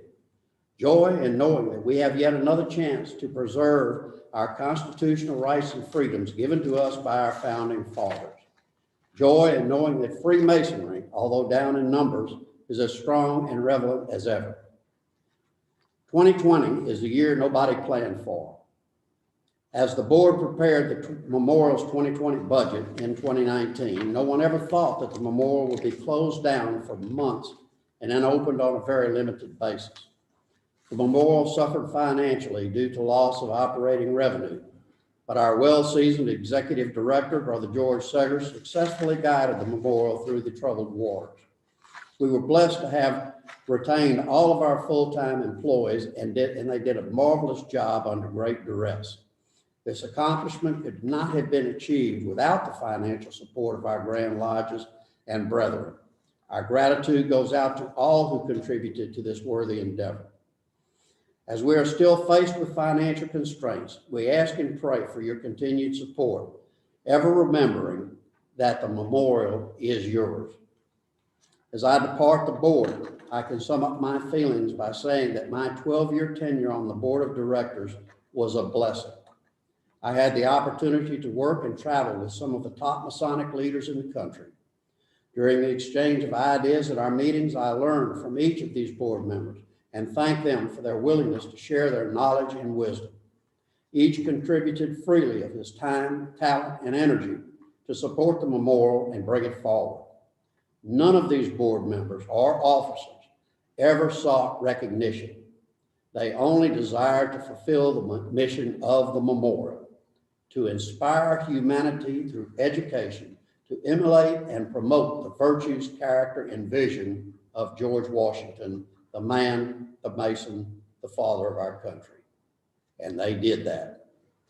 I leave the board with full confidence that the memorial is in good hands.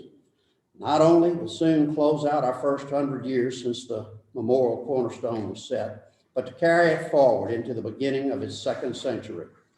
Mark your calendar now. February 2023 will be the memorial's centennial cornerstone celebration. As I have often stated, every Mason should make a pilgrimage to the memorial, and this will certainly be a prime opportunity. From the bottom of my heart, thanks to all Masons, wheresoever dispersed, for allowing me the honor and privilege of serving on the board of directors and as president of the George Washington Masonic National Memorial Association. We will now proceed with our executive director's report. Brother George Seggers. Thank you, President Webb. Brethren, my report is in the binder that we sent to you. Please read it at your leisure. Contact me if you have any questions. Thank you so much for your support.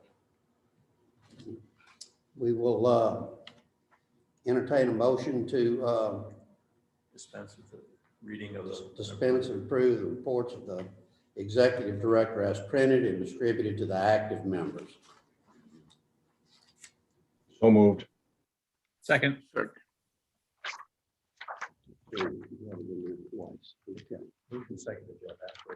we have a motion and a second. All in favor signify by saying aye. Aye. Aye. Aye. Aye. Aye. Aye. Opposed, same sign. Motion carried.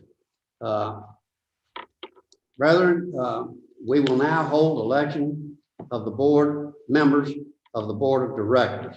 The nominating committee consisting of Most Worshipful Brother Richard M. Nato, Grand Master of Maine, Most Worshipful Author W. Weiss, Grand Master of California, and Right Worshipful Thomas Gammon, the fourth Grand Master of Pennsylvania.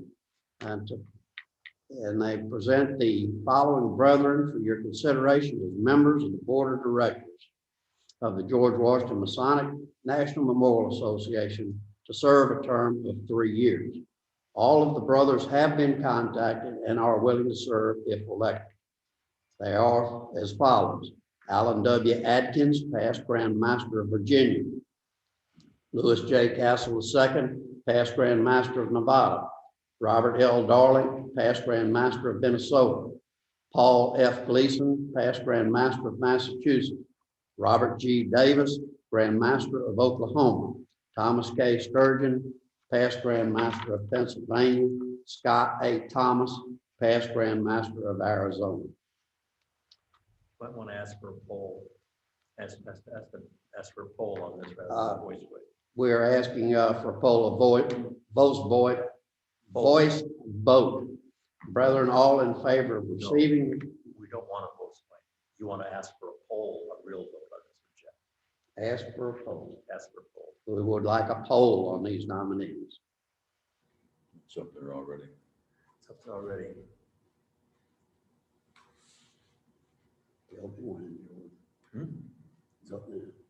Just continue, but what's it's done, Jeff? Okay, do we need to have all in favor of receiving the report of the nominating committee? You've got that in the program here. You got 100%. 100%. Thank you. Okay, thank you, brethren. Poll came in 100%, so I don't need to have a vote on that. No, you don't want any. Brethren, we now hold the election of the officers of the board of directors. The nominating committee presents the following brethren for your consideration as officers of the board of directors for the George Washington Masonic National Memorial Association to serve a term of 2 years until February 22nd, 2023. All the brothers have been contacted and are willing to serve if elected. President Clara V. Tush, past Grand Master of Maine. First Vice President Kenneth G. Nagle, past Grand Master of California. Second Vice President Thomas K. Sturgeon, past Grand Master of Pennsylvania. Third Vice President Scott A. Thomas, past Grand Master of Arizona. And Secretary George D. Seggers. Ask for a poll. I will ask for a poll on this nomination.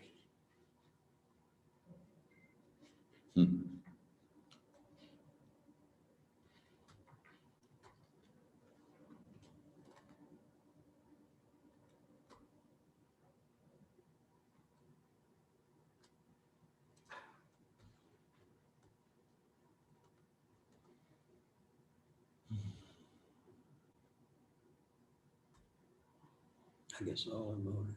Almost done. We've all voted? Okay. Thank you. By your unanimous approval, these nominees will be accepted. President Tush, no, you say I now declare the man members of the board. Sorry, I now declare. Yeah, okay. Thank you. I now declare the members of the board of directors and officers of the board of directors, George Washington Masonic National Memorial Association, duly elected. President Tush, congratulations on being elected president of the George Washington Masonic National Memorial Association. It is my honor and pleasure to ask you to assume your position and continue the annual meeting of the Memorial Association. But first, I would like to present you with your President's Medal and to personally thank you for the many years of service that you have given to the memorial, and what a pleasure it has been to travel with you and to work with you and participate in so many things with you. Brother Webb, thank you so very much. And wonderful. It's closer than 6 feet, but I think That's we're it. doing okay. That's it. We didn't social distance. All right, now the meeting will be turned over to our new president. Thank you all so very much. Well, Jeff, thank you so much. Yes, thank you. Thank you so much. You have done an amazing job. I think you've done a superlative job as president of this association. As we spoke of the man in the mirror earlier, you indeed are the man in the mirror. You are a man of incredible ethics and a superman. In Maine, we have a saying, it's called a salt of the earth man. And you are indeed a salt of the earth man. You can leave being proud and satisfied and knowing that you've done a tremendous job, and one that some of us are going to have to work hard to live up to. At any rate, congratulations. And I'd like to also thank Grandmaster Nadeau, my Grandmaster, and members of the nominating committee, and all the right worshipful and most worshipful Grandmasters for electing me to this position. And it is truly an honor. I am the second Maine Mason to hold this office. The first was Most Worshipful Brother Charles Glassmeyer nearly 60 years ago. And I serendipitously wear his past Grandmaster's jewel. I don't know if Charlie's up there or not right now, but if he Somewhere. is, thank you, Charlie. And thank you for electing a tremendous team. This, the men on this board, the past Grandmasters on this board, have been incredible men. And again, we thank you. We compliment you, the current directors, and also the support that you give all of the Grandmasters I'm speaking to now, the support that you give to the remarkable staff here at the memorial. I'd like to outline just very quickly the future that we're looking at over the next couple of years as we emerge from the challenges of COVID-19, and we will emerge from these challenges, I think probably better than we were before. It's an exciting time at the memorial. We have in 2023 the centennial celebration of the Cornerstone Lane, chaired by First Vice President Ken Nagel, who's doing a tremendous job. And brethren, please watch for information about this going forward. And of course, we'll have the Grandmasters Conference here in 2023. There's a lot of restoration work that has been done and a lot more that needs to be done here at the memorial, and that will continue. Hopefully we'll have that done in a couple of years. The outreach and educational component and mission of the memorial moves forward aggressively, and watch for some new initiatives here over the next couple of years. Also, a major thing that we're working on right now is the financial security of the memorial going forward, led by our new Director of Development, Brother Timothy, Right Worshipful Brother Timothy Strong, who already is doing an incredible job. And again, watch for information from Tim. And perhaps in the next couple of years, we'll need to hire an executive director, because our current director is well seasoned and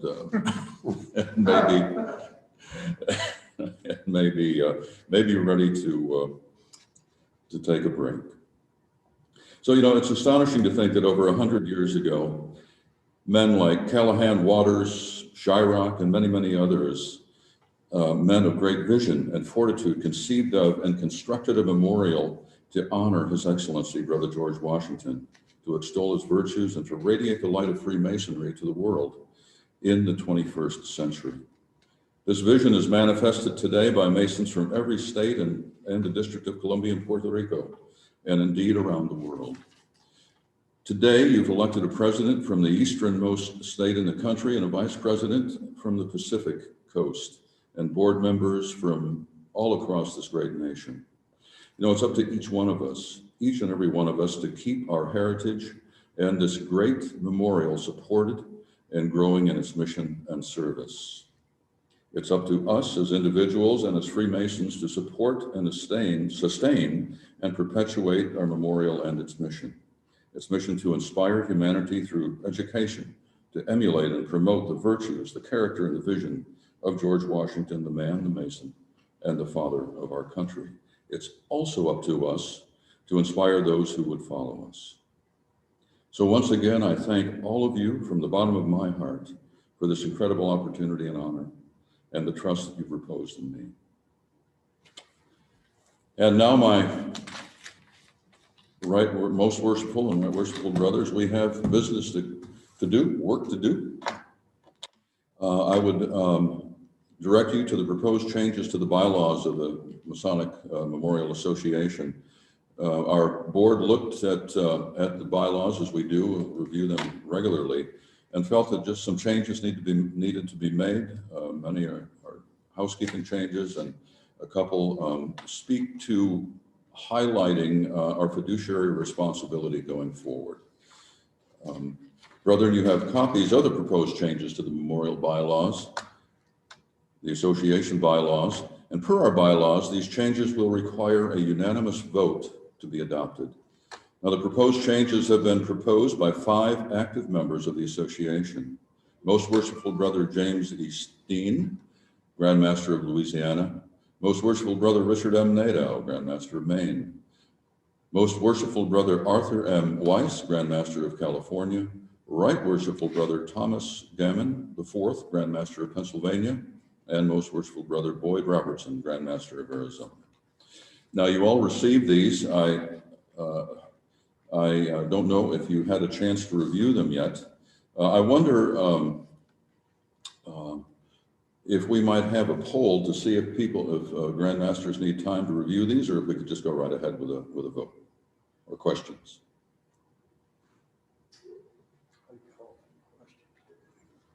Call for the poll. Yeah. Thank you. I did.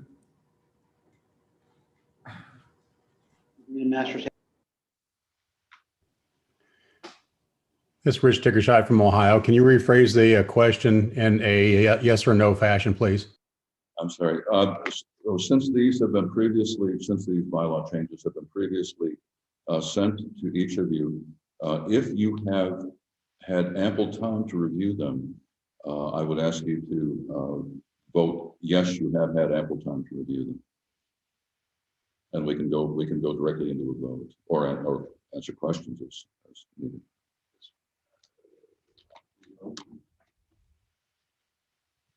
It would appear that several of you have not had time, so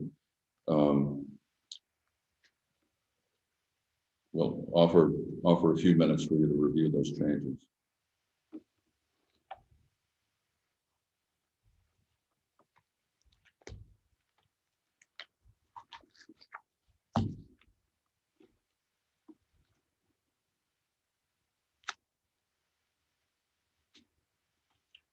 About 2 minutes, 3 minutes.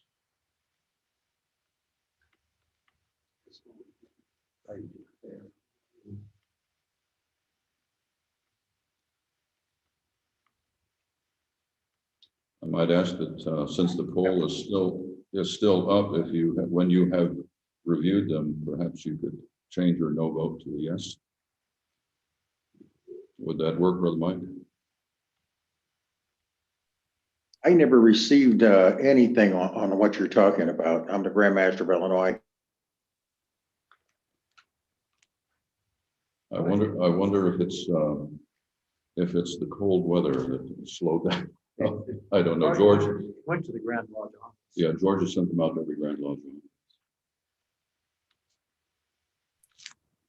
So perhaps we should.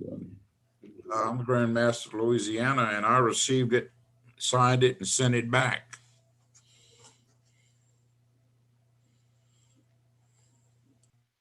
Well, Probably say he's calling for a vote. yes, brethren, if it's all right, and I'm sorry about anyone who hasn't received it, perhaps we could call for a vote if there are no questions. Could we have a poll, all in favor of adopting the proposed changes to memorial bylaws?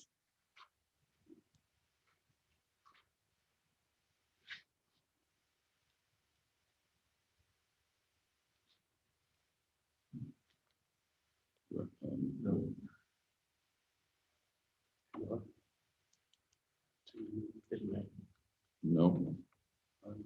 So then these need to lay over. They lay over. They need to lay over. This needs to be a unanimous vote.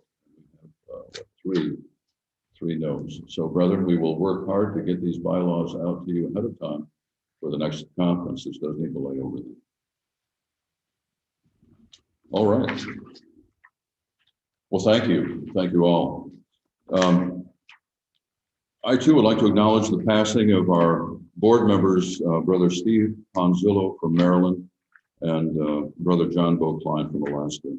Two truly giants in the Masonic world. And I know I speak for all of us when I say we miss them. We miss them very, very much.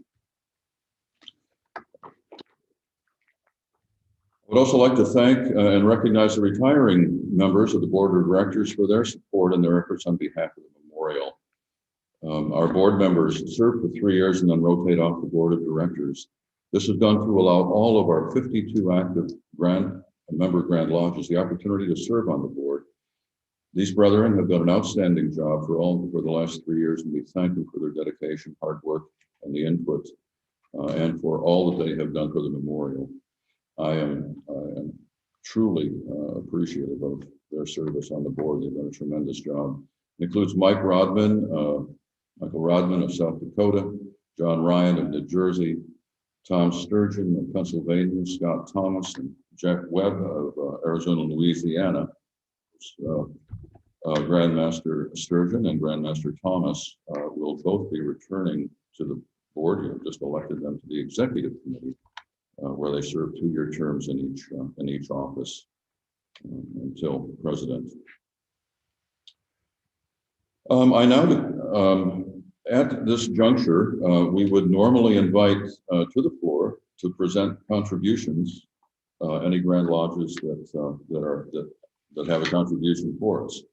Brother Sagers, however, since this is a Zoom conference, doesn't expect you to drive to the memorial and said he's quite happy to accept, I might add, your very much appreciated contributions by mail. And lastly, we will be live streaming on Monday at high noon a salute to Brother George Washington. The link can be found on the George Washington Masonic National Memorial website. So please join us. It should be a memorable event. And now, Grandmasters, may God bless you all, and God bless the George Washington Masonic National Memorial. I now declare the 111th annual meeting of the George Washington Masonic National Memorial Association adjourned. Thank you all. Thank you, Most Worshipful Sir, and congratulations to all of the new elected officers of the board. Really appreciate that. Is Most Worshipful Brother Tom Velvin, Past Grand Master of Maryland and Executive Director of the National Masonic Foundation for Children, present? If I unmute, yes, I am. Sir, I'd like to turn the time over to you for your annual meeting. Okay, thank you very, very much. First of all, I'd like to congratulate you on being made president of the conference for the 2021, and to welcome all of the Grand Masters from all over the US, Canada, and Mexico. And hopefully you're enjoying the teleconference today, courtesy of our Executive Secretary, Brother Mike. Anyway, I would take a couple of minutes here just to let you know what the National Masonic Foundation for Children is all about, and then I'll turn it over to our foundation president, Brother Ted Perea, I'll say it right in a moment, who's past Grand Master of Michigan. The National Masonic Foundation for Children was established by this conference in 1986 for the purpose of training teachers in the art of dealing with kids who are in danger of being absorbed into the the alcohol and drug abuse areas of life. Unfortunately, the world has turned and caused a lot more need for this kind of training than we ever imagined. And so it's been very, very popular. Newman Stecker International, who is our contractor, developed the training and did it in Pennsylvania for a couple of years prior to the fact that the foundation was established. And it has been very, very successful over the years. It originally started out as a 3-day training effort to teach teachers how to deal with this situation. And we now have a 2-day training for teachers and administrators that has been quite popular, and a number of 1-day initiatives that we have undertaken over the last 2 or 3 years that have also become very popular. And with that, let me turn it over to Most Worshipful Brother Ted Pereira for his comments, and then we'll go on with our meeting from there. Hi, thank you very much, Most Worshipful Tom. Again, I'd just like to say it is a pleasure to be here. I am going to go on to one of the parts of our business that we have 3 directors that we need to vote on and bring them onto the board. And I'm moving that up in the schedule because the nomination is going to come from my Most Worshipful Grand Master, Craig Mason, and I know he's under a bit of a time crunch. So I would like to ask if Most Worshipful Craig Mason would come forth and do the nominations to bring to elect the 3 directors to be on our board for the next 3 years. Most Worshipful Craig, are you there?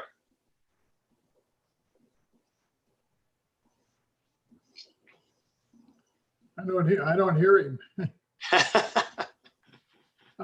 can ask Marla Mills from Maryland as his backup. Yes, yes.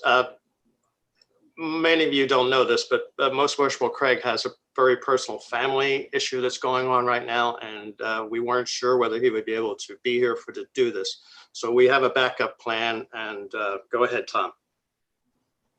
Thank you, Mr. President and past Grandmaster Belvin. I would like to place in nomination for directors Worshipful Brother Ted Perea from Michigan, Worshipful Brother Randall Wynette from Ohio, and Worshipful Brother Ronald August from Pennsylvania. Thank you very much, Most Worshipful. Could we have are there any other nominations? If there are no other nominations, Most Worshipful Mike DeWolf, would you put up a poll to elect those 3 directors?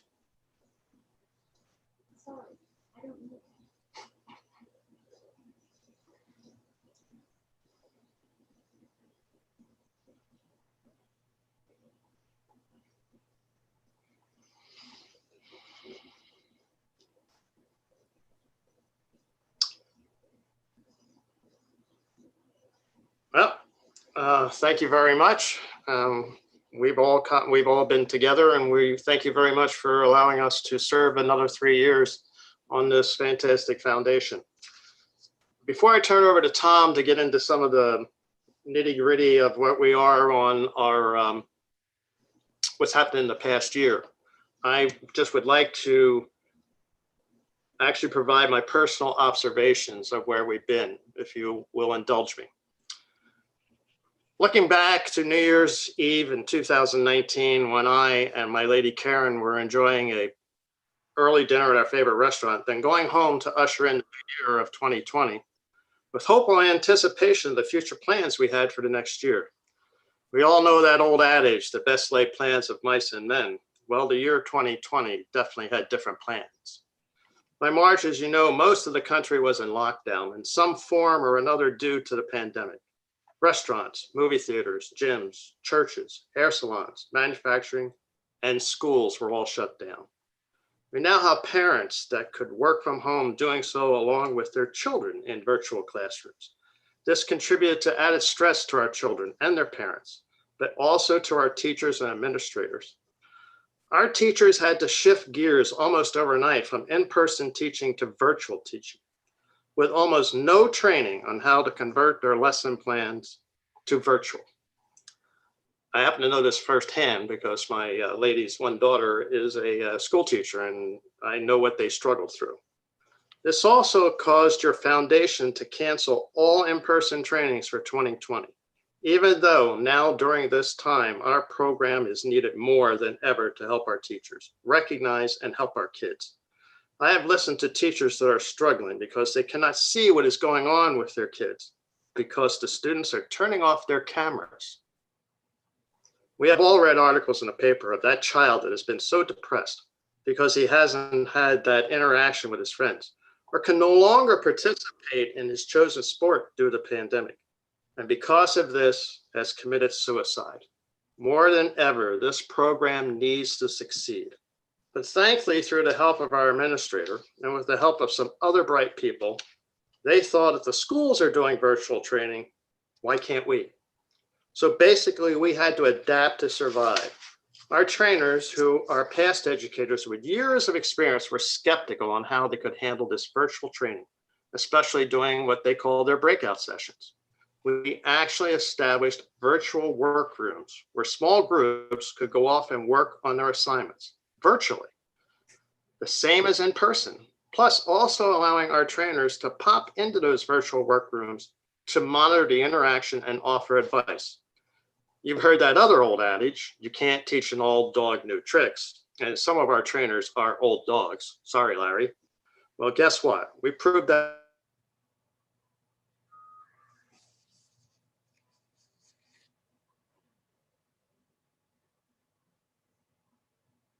wrong. And through perseverance, we also have developed what we call rejuvenation programs for our teachers, titled Courage to Teach, and one for our administrators.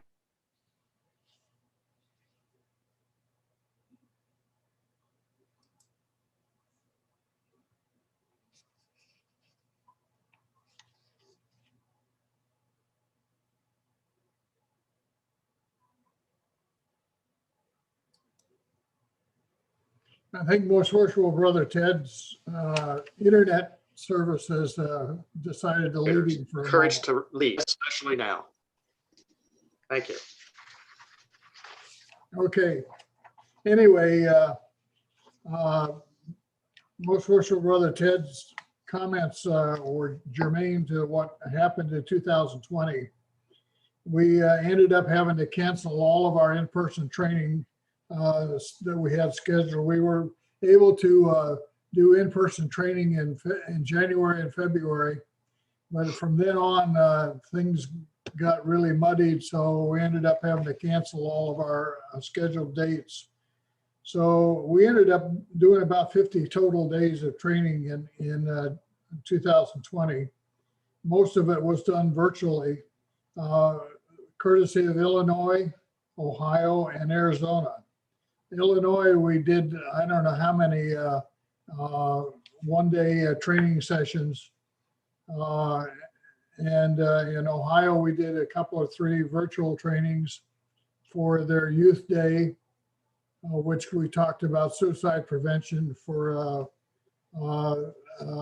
DeMolay and Job's Daughters and Rainbow. And in Arizona, we ended up doing 2 3-day student assistance program trainings. Jerry Badinger, who's our coordinator in Arizona, got the state of Arizona to agree to do these 2 MMSAP trainings. And Larry Newman, who's one of the founders of Numerous Sector International, did the training in Arizona for us. Larry likes it because he can stay at home and he doesn't have to travel, but it makes it a whole lot better if we can do it in person. Fortunately, though, Abby Morgan, who's my assistant, was able to convert all of our 1-day and 2- and 3-day training sessions to virtual, and we've been doing that recently. For 2021, we have 2 days scheduled. Currently, it was going on this past week in Ohio. Several 1-day trainings for Illinois.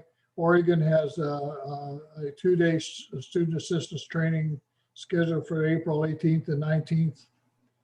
We have a possibility to do some training in South Dakota and Maryland in the fall. And we expect to do at least 50 days worth of training for 2021. Most of it's probably going to end up being done virtually.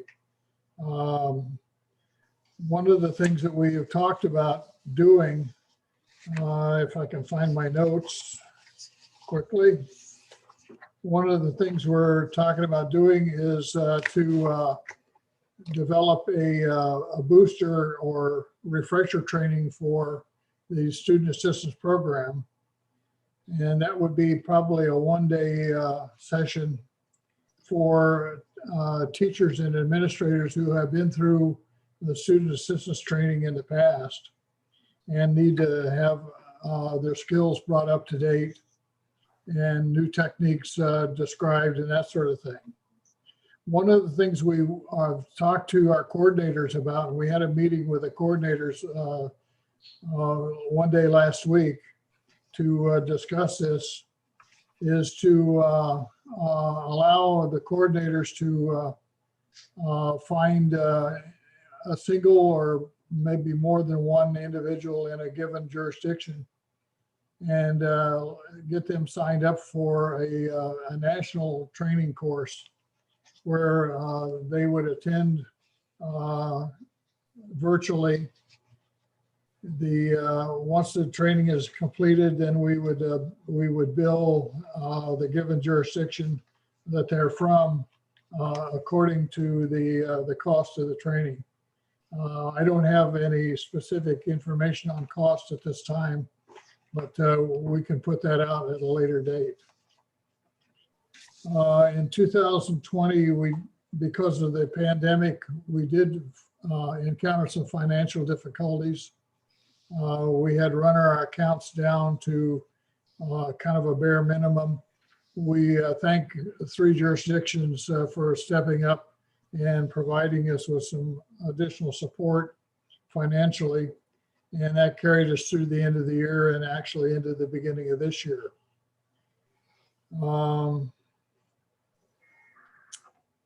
I think that's about the extent of my comments at this time. Ted, I see you're back online. Was I offline? Is that what happened? You were offline for the last paragraph of your comments. Oh, wonderful. Oh, that's okay. I don't understand that. Well, I'm sorry about that. I didn't realize it. Something flashed up and said no internet, but okay. I think we pretty much touched on everything. We in our annual meeting that we had last week, we really thrashed over our budget, and we went through a lot of soul searching and things that we need to see to cut down, and we really did. We've got our budget down to pretty much a break-even budget, which is what you're supposed to have. Is that my internet going off? No. But we have taken, one of the things we've decided that we need to, because of the financial situation that's going on with the Grand Lodges and going on with what another place where we get some funds from is some corporate area. We need to look in some different areas to go out to see about fundraising. So we are now working on applying for grants. We're going into application process to see if we can receive some grants to help us to get through what we need to do and how we can further advance the program. And we're looking for donations from some other organizations that are actually in a way of supporting our schools. We've been looking at maybe some of the tribal councils to go after and talk to them about, see if they can give us some support and also as another avenue as to where we can go in and do and launch our programs with them. We're also, one of the things we looked at is, we have to talk this over with Newman Stecker, but we're basically going to start eliminating half of the cost of the manuals in a way that we can, again, cut some of the cost for us. When we're looking also at, since we've gone virtual and we've now opened up this new way, we're going to go to digital manuals.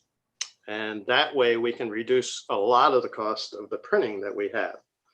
So we're going to provide digital copies to our program, to our teachers, and then they can go off and have them printed themselves. So that's one of the ways we're looking forward, is trying to keep the program viable and to keep it moving forward. Because I'm sorry you didn't hear the last part of my paragraph, is that the fact is this program is so much needed right now for the children, especially as we've seen, kids are, not having those interpersonal relationship skills. I don't know, I've seen some reports on depression, especially in our children, and the teachers and the parents. I mean, this has just been a trying time. And this program, as I said, as I close, basically, this is one of the most valuable programs, and it's something you as Masons should be proud of, that you contribute to. This is something that is needed, and it needs to continue. And I will tell you, everybody on the board has a passion for this program, that we really want to see it keep on going and when it's needed. And that's about all I have. Tom, anything else? Yeah, we're about the only source of this kind of training in the world. That's true. There are other companies that claim that they do LGBTQ training and things such as that, but unfortunately, they don't do the kind of a job that our people do. And as far as the student assistance program training goes, we're the only ones in the world who provide it. And to date, we've trained a huge cadre of teachers throughout the United States. We currently provide training in about 19 different jurisdictions, and we're looking to expand that, if at all possible, to other states and jurisdictions if we can. We really do need your support. Thank you. Right. And I think I'll take a cue from our brothers and friends from the National Memorial. At this time, we would ask for donations, and I'm not sure you want to travel up to snowy north here in Michigan, or you might want to go to Oregon where Tom is, but we will accept mail-in, and you can go to our website and you can find out where our address is. And we also have a link there on our website where you can make donations for any individuals who want to do that to help our organization. You can do it via PayPal. Yeah. So that is, I would say, the conclusion of our report.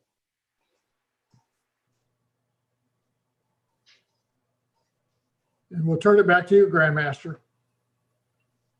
Thank you, Most Worshipful Sirs.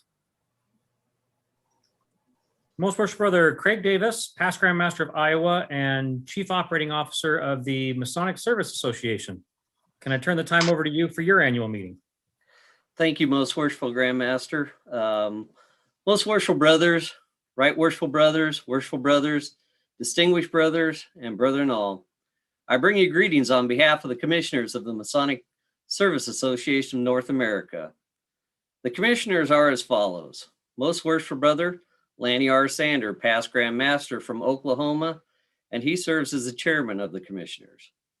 Most Worshipful Brother Earl J. Washburn, past Grand Master from Vermont. Most Worshipful Brother Clayton J. Chip Bourne III, past Grand Master from Louisiana. Most Worshipful Brother James H. Kendall, past Grand Master from the state of Washington. And Most Worshipful Brother Barry D. Weir, past Grand Master from Illinois. I submit to you the report of the Masonic Service Association of North America for the past year. In the report, you will find a copy of the resolution, consent agenda, administrator's report, minutes from the previous meeting, and a draft of the independent accountant's review report for 2019-2020. This report was sent to the Grand Secretary from each jurisdiction and asked to be distributed to the Grand Master of that jurisdiction. My narrative today will be brief, but I do encourage you to review the Masonic Service Association report. I'd like to start my report by remembering a longtime commissioner, Raymond J. Vandenberg Sr. Most worshipful Brother Ray passed to the Grand Lodge above on September 24th, 2020. Brother Ray served the Masons of New Jersey as Grand Master in 1996 and served many years as a commissioner for the Masonic Service Association of North America. The Masonic Service Association remains committed to the service of the craft with our short talk bulletins and MSA notes being distributed monthly. Most worshipful Brother George O. Bratz, past Grand Master from Ohio, has been the steady hand behind these publications, and we thank him for his service the past year. Brother Michael Smith from the Grand Lodge of Maine has produced the podcast for the short talk bulletins, and our viewership has went from 50,000 a year ago to over 250,000 this past year. This is due in large part because of a grant from the Grand Lodge of Minnesota. We thank them for their contribution. The hospital visitation program continues in many jurisdictions. Some volunteers are able to visit their local veterans hospitals and serve our brethren. Richard Taraki has had the oversight of this program and continues to work in Maryland. He spends his time working with the volunteers as well as seeking items to donate to the veterans.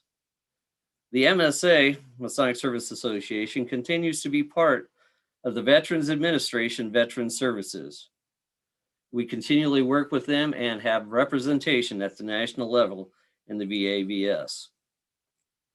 The disaster relief program has been busy this year with relief requests from Louisiana, Iowa, and Mississippi. The appeals for Louisiana and Mississippi are still active, while the appeal for Iowa has concluded. It is with a great debt of gratitude I thank each and every one of you that have contributed to these appeals. The devastation has been plentiful this year. Your commissioners are committed to the restoration of the Masonic Information Center and making that part of our mission in the future. They've also agreed to put together a long-range strategic plan, and we are currently talking with different organizations about the possibility of joint ventures. One thing I'd like to bring up, at the last year's conference, there was a vote to change the alignment of representatives. So in the near future, well, in the next couple of months, we'll be sending out notices to the jurisdictions that will need to nominate a representative from their division. So that will be coming out soon. The MSA has moved their offices from Maryland to Iowa. The materials from Burtonsville are delivered in Iowa during October, and we're in the process of inventory and putting the items away. And we are able to fulfill order requests now, and our website is up and running.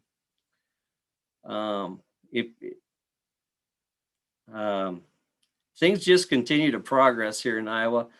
As everybody says, 2020 was a difficult year, and trying to move a business from one state to another state was quite challenging. I would like to conclude my remarks with this resolution presented by the board. Resolution for action. In order to conduct the required annual meeting of the association within the limited participants, the executive commissioners have access only to the YouTube link. Time and technical constraints. The following resolution is proposed a singular action item for this meeting. Resolution, February 20, 2021. Whereas the coronavirus pandemic has significantly disrupted our lives and the conduct and flow of our regular and routine business. Whereas the grand jurisdictions have altered meeting schedules and limited or eliminated in-person attendance, reducing interaction with memberships. Whereas these changes have seriously denigrated or eliminated the interchange of communication, dialogue, discussions, and decisions between the Masonic Service Association and our member grand jurisdictions. Whereas these circumstances impose constraints upon the effective and efficient conduct of our annual meeting, now therefore be it resolved that the Masonic Service Association, 1, accepts and approves and authorizes the consent agenda for this meeting, and that no additional actions or presentations will be conducted as part of the February 2021 annual meeting. 2, delays the implementation of the bylaw change affecting divisional representation adopted at the 2020 annual meeting and intended to be implemented in 2021 until the 2022 annual meeting of the Masonic Service Association. 3, continues the executive commissioners representing the 5 divisions alignment in place prior to the amendment of the Constitution and bylaws of the Masonic Service Association until a 2022 annual meeting representing the former divisional alignment. I therefore move for the adoption of this resolution. Can I have a second? This is Ethan Saber from Minnesota. I'd second that. Can I have a poll?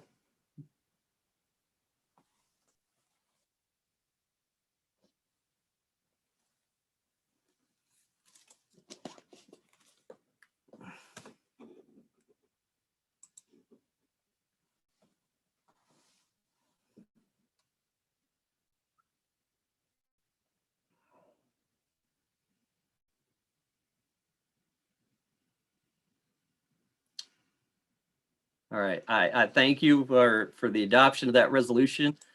And this concludes my report for the Masonic Service Association. If you have any questions, I would encourage you to contact your local commissioner. And if you do not have their contact information, I can get that for you. Thank you, Most Worshipful. Thank you, Most Worshipful Sir. Next up, we have a video from the Masonic Renewal Committee featuring Most Worshipful Brother Patton S. Hart, past Grand Master of Kentucky and chairman of that committee.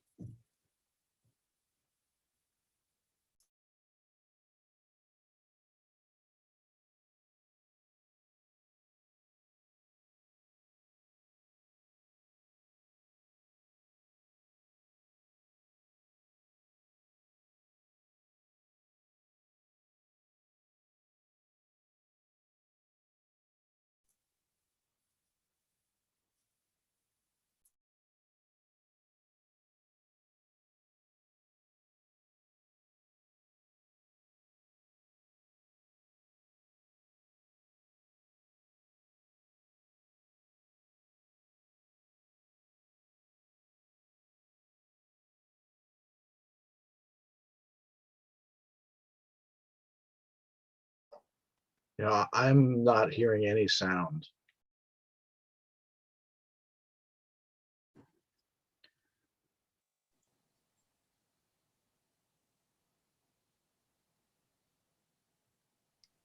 We're having a problem here getting the video back.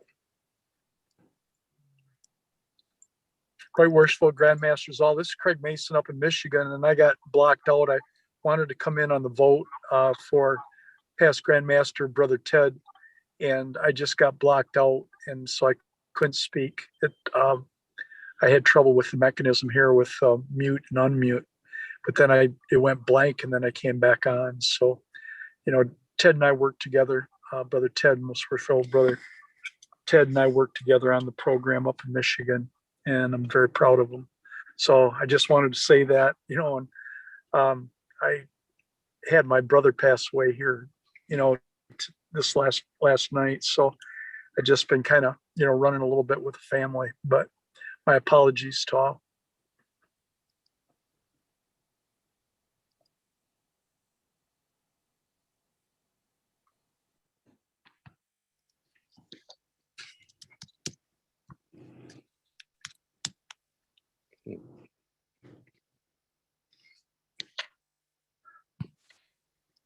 worshipful sirs, right worshipful sirs, and my brethren-in-law. Can you hear On that? behalf of most worshipful Patton R. Hart, President of the Masonic Renewal Committee, sirs, right worshipful sirs, and my brethren-in-law. On behalf of most worshipful Patton R. Hart, President of the Masonic Renewal Committee of North America, it is my pleasure and honor to present the 2021 President's Report from the MRC. My name is Bill Berman. I was the Grand Master of the Grand Lodge of the state of New Jersey in 2009 and currently serve as the Secretary Treasurer of the Masonic Renewal Committee. 1 year ago, as the COVID-19 crisis began to unfold, illustrious Brother James Cole, Grand Commander of the Scottish Rite Southern Jurisdiction, presented the MRC with a challenge. Turn the MRC's website into the predominant resource center for webinars, podcasts, online education, and other communication tools for the good of Freemasonry. Along with this challenge, Grand Commander Cole committed staff support and financial resources from the Scottish Rite to assist us so that together we can work towards our collective goal of providing support for our Grand Lodges across North America. Immediately, the MRC began assembling exciting and innovative content and revamping our website to be a more accessible and useful resource to meet the needs of the Grand Lodges. The MRC engaged with AutoWeb Tech, a pioneer in Masonic online technology. Using AutoWeb Tech's considerable expertise and the MRC's collective Masonic knowledge, we are now putting the finishing touches on an innovative, educational, and leadership engagement platform, offering an easy-to-use experience. The website features a robust, searchable repository of Masonic content and resources, and a secure engagement portal that will provide Grand Lodges with password-protected access. This impressive new website is designed to expand to meet the needs of our Grand Lodges for years to come. Please go to www.masonicrenewal.org to see what has been accomplished. Several months ago, the MRC created and deployed a short survey to see how the pandemic had affected Grand Lodges across North America. Using those results, the MRC converted our annual Engage conference to a virtual format. Engage 2020 Online featured dynamic monthly presentations. Beginning in November, these presentations featured a diverse group of Masonic speakers, including Tim Wheeland of the Grand Lodge of Ohio, Dr. S. Brent Morris, Scottish Rite Southern Jurisdiction, Brother Jeff Kitzmiller Jr., IT Director for the Scottish Rite Northern Masonic Jurisdiction, Brother Maynard Edwards, Membership Engagement Manager of the Scottish Rite Southern Jurisdiction, and past Grand Master Bob Conway of the Grand Lodge of Michigan. The final session of Engage was a full update of the beafreemason.org program, which was hosted by Mrs. Linda Patch, Director of Marketing and Communications for the Scottish Rite Northern Masonic Jurisdiction, and Brother Len Cerconi of Cerconi Brown, an experimental marketing, public relations, and creative agency. The program was launched at last year's Conference of Grand Masters. All the Engage 2020 online sessions are available for viewing at any time at our website, www.masonicrenewal.org. For the last 3 years, the MRC has been honored to present the Jack Jones Memorial Humanitarian Award. Imperial Sir Jack Jones was a tireless advocate for every aspect of our fraternity, and this award, named in his honor, recognizes the significant accomplishments and contributions of Masonic leaders from all of the families of Freemasonry. The committee thanks all of the Grand Masters who put names into the nomination for the award. It was truly a difficult decision. However, this year's recipient is illustrious Brother John William McNaughton, who served a distinguished tenure of 12 years as Sovereign Grand Commander of Scottish Rite Northern Masonic Jurisdiction. Grand Commander McNaughton was instrumental in establishing the Scottish Rite Northern Masonic Jurisdiction Almoners Fund, helping literally thousands of Freemasons throughout the United States. He was also instrumental in the groundbreaking Masonic marketing initiative, The Path Forward. It was an honor and privilege for the MRC to be able to recognize Grand Commander McNaughton. The MRC is a 501c3 entity. As such, the committee is not funded by any Grand Lodge. However, it does encourage tax-deductible donations from Grand Lodges and other Masonic bodies to provide financial support for our endeavors. Your contribution, whatever it may be, will be used wisely to help our cause. Please feel free to contact me via our website to discuss your offer of financial support. We would like to recognize and thank illustrious Brother David A. Glatley, Grand Commander of the Scottish Rite of the Northern Masonic Jurisdiction, for his continuing generous support of the Masonic Renewal Committee over this past year. The Masonic Renewal Committee is comprised of representatives from across North America, including several Grand Lodges, Scottish Rite, York Rite, and the Shrine. Our committee remains focused and dedicated to the goal of supporting Freemasonry across our continent.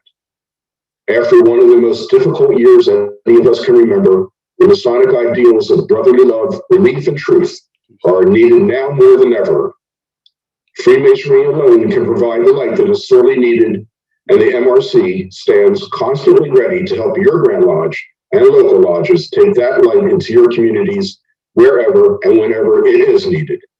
Submitted on behalf of the committee, Most Worshipful Patton R. Hart, President.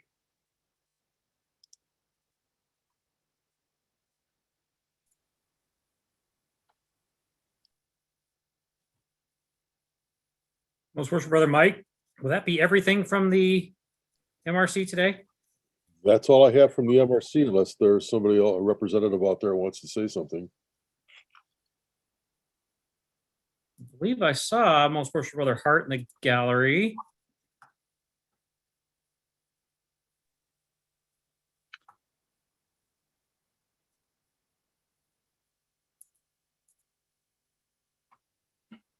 He remains quiet, so we will. Most Worshipful, that concludes our report for the Masonic Renewal Committee. Thank you so much. Great. Thank you, Most Worshipful Sir. Next up, Most Worshipful Brother Joe Harrison, past Grand Master of Tennessee and the Secretary Treasurer of the Commission for Information and Recognition. Good afternoon, Right Worshipful, Most Worshipful, and Worshipful Brethren. Going to switch to a screen share for a moment. Michael, will you switch on screen sharing for me? I will, as soon as I can find you in the list here.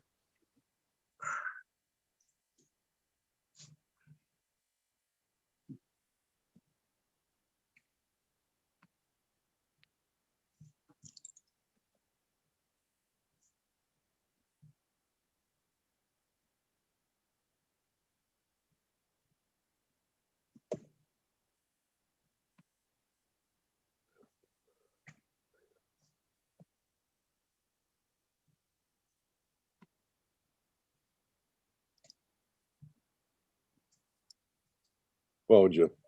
There you go. All right.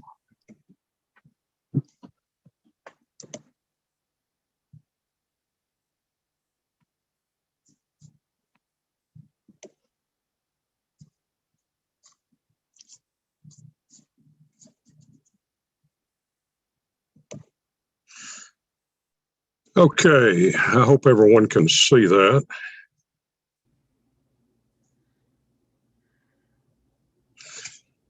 Good afternoon. On behalf of the Commission on Information Recognition for the Conference of Grand Masters, Masons, North America, I'll present to you the annual report of the Commission. Commission extends our best fraternal greetings to all member Grand Lodges and to Masons everywhere. I bring you greetings from our Commission Chairman, Most Worshipful Joe R. Manning Jr., and Commission Vice Chairman, Most Worshipful Glenn A. Cook. The Commission has deemed it impossible to, let me get something off my screen, I'm sorry.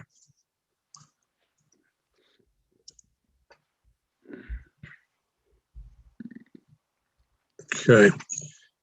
Has deemed it impossible to conduct our normal business in a virtual environment. Many jurisdictions in North America and around the world have a prohibition against their members engaging in virtual meetings. Certainly debate would be nearly impossible anyway. So we are carrying the few proposals that we have forward to the 22 conference February of next year. You have seen this before, brethren. Just a reminder, the commission was started by act of this conference in 1952. At that time, they adopted the 3 requirements for being considered a regular Grand Lodge. They are on your screen. I think you've probably heard them many times. But since 1952, the commission has continued to use these requirements as in the process of trying to determine the regularity of a Grand Lodge who seeks our review of its practices and seeks that the commission determine that they are practicing regular Masonry. We believe that once the virus situation is improved, our recent packets will get out. The group handling that has been very heavily affected by the virus due to COPD issues within their group. They have not even cashed our check from last year. But they are going to do it and promise everything will be rolling in the next few weeks. Since no reports were sent out, no letters requesting contributions were mailed either. We understand that during this period, February 20 to 21, February 21, all Grand Lodges are experiencing irregularities in their normal cash flow. And we saw no reason to request the traditional donations until this situation gets a little better. We have no financial activity in the commission bank account since January of 22. The account remains, as we last reported, on January 31 of 2020, $1,275.91. We'd like to introduce the new and recently elected member of our commission for 21, Most Worshipful Adam Hathaway, past Grand Master of New Mexico. We welcome Adam to the commission and know that Adam is going to be a great asset to us over the next 7 years. The organization of the 21 commission will be as follows. Chairman, Most Worshipful Glenn A. Cook, past Grand Master of Utah. Vice Chairman, Most Worshipful George Aladro, past Grand Master of Florida. And I will continue as Secretary Treasurer for 1 more year. Commission information for recognition wishes the very best of happiness and good health to all member Grand Lodges and Masons everywhere. Most worshipful, right worshipful brethren, this concludes the 21 report of the Commission on Information for Recognition. Would like to request that it be made part of the minutes of this conference session and wish you all the very best in 21. We'll see you next year. Brethren, have a motion by Most Worshipful Brother Harrison to accept their report. Do I have a second? Second. Are there any opposed? Most Worshipful, I have a question. Alan Gordon, Washington, D.C. Please. Would it be possible for the members of this body to receive copies of the bylaws of the commission to see how the new members are selected?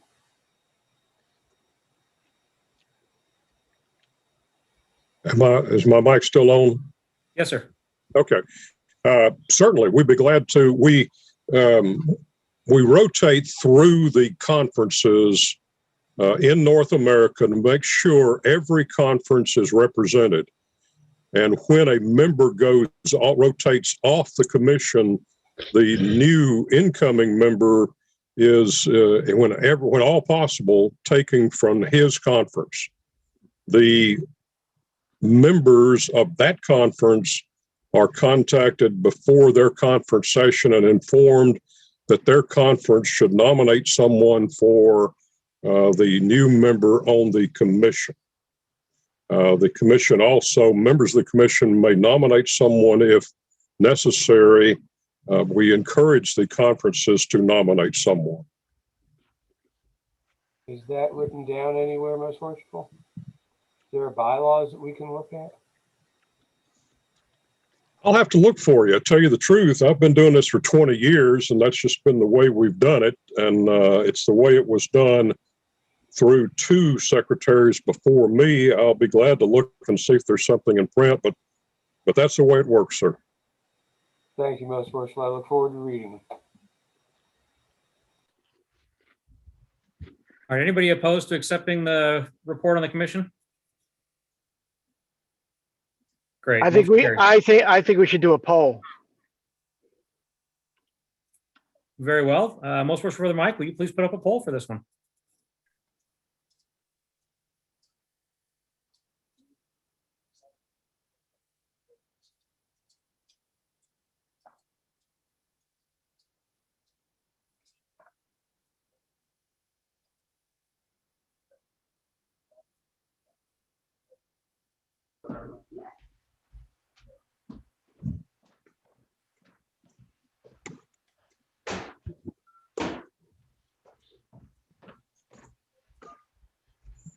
That seems to be overwhelmingly in favor of accepting that report. Thank you, brother. Thank you, sir.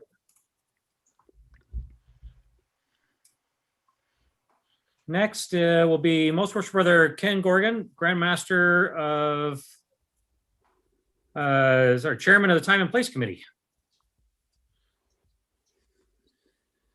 Thank you. To the members of the 108th Conference of Grand Masters of Masons in North America. Princess, you go outside? What's that?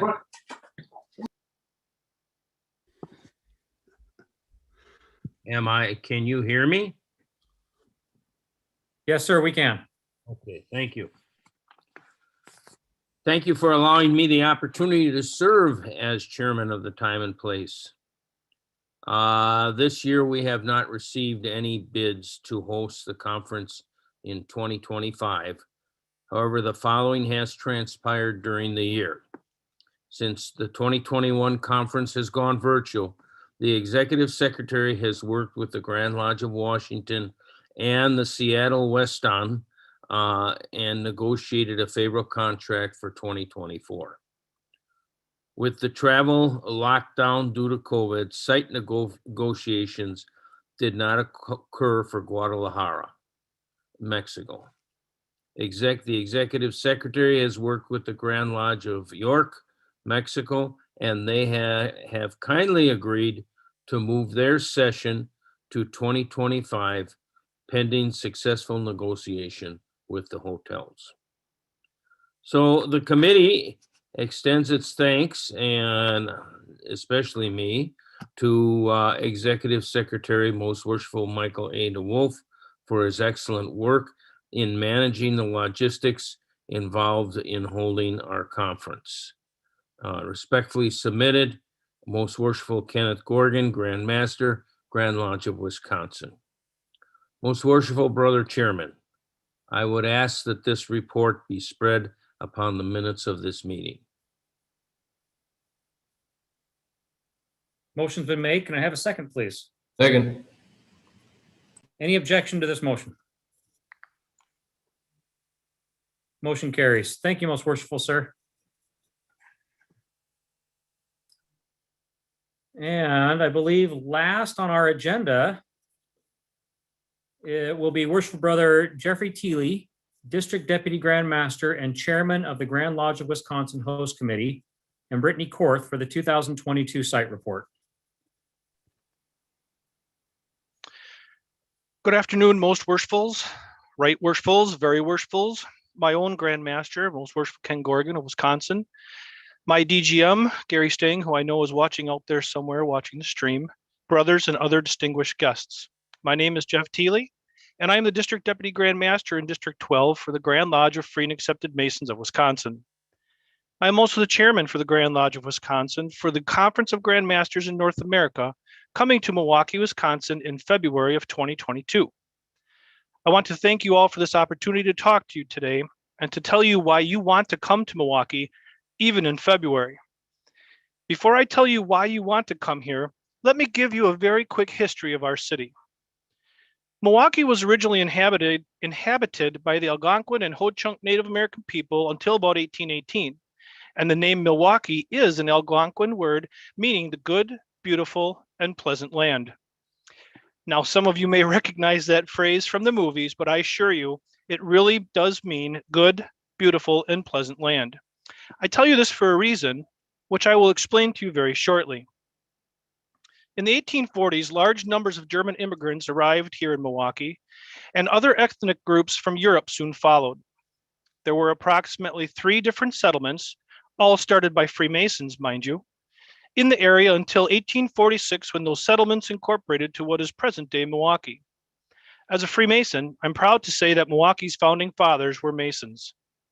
Here's another quick fun fact about Milwaukee that you will see when you come here. Prior to incorporation, leaders of these settlements were always arguing, just like Masons sometimes tend to do.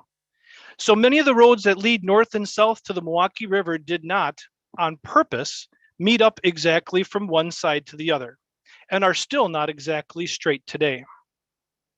Our theme for 2022 is Willkommen zu Milwaukee, and is based upon the heavy German presence and history that framed Milwaukee and put Milwaukee on the map. Some of you may already know that Milwaukee has always been famous for its beer production, with recipes coming straight from Germany. Friedrich Miller, Jacob Pabst and Frederick Pabst, Jacob Best and Frederick Pabst, Joseph Schlitz and Valentin Blatz are probably the most popular in Milwaukee's early history.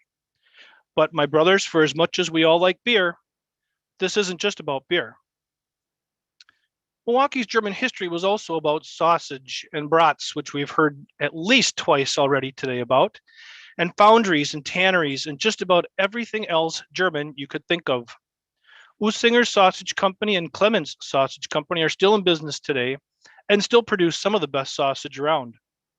There actually was a Thiele Sausage Company in Milwaukee, which is now out of business, and Thiele Tannery, which still operates down in the valley today. I am, unfortunately, no relation to either company.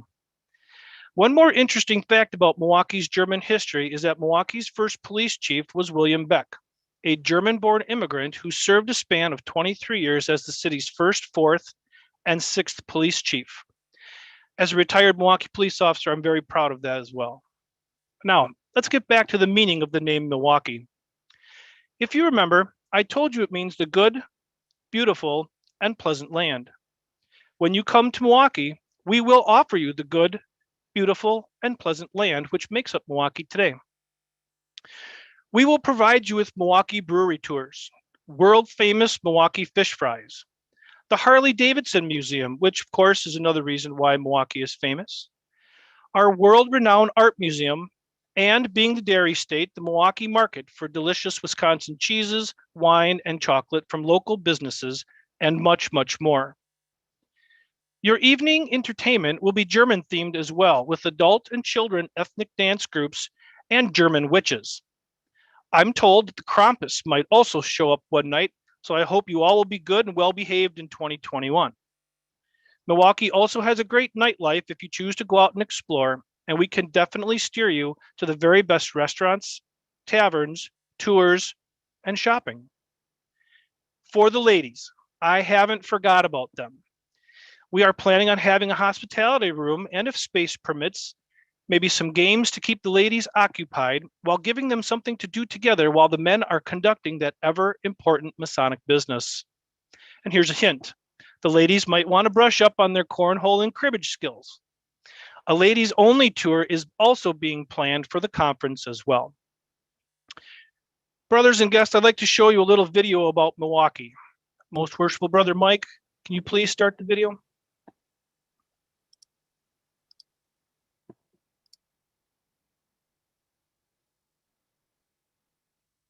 What's the sound?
Okay.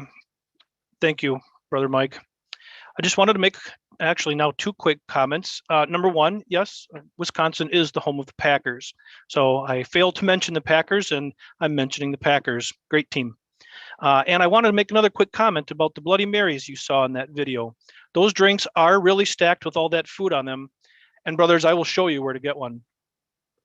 Brothers, please keep in mind that February in Milwaukee can be quite cold and snowy. But do not let that deter you from coming here and seeing and experiencing the sights in the great city of Milwaukee. The Gemütlichkeit here in Milwaukee will help keep you warm while you're here. And we cannot wait to share a beer and our city with you. Milwaukee isn't just a place this conference is coming to in 2022. Milwaukee is a destination you all want to come to in 2022. Prost, meine Freunde, und danke.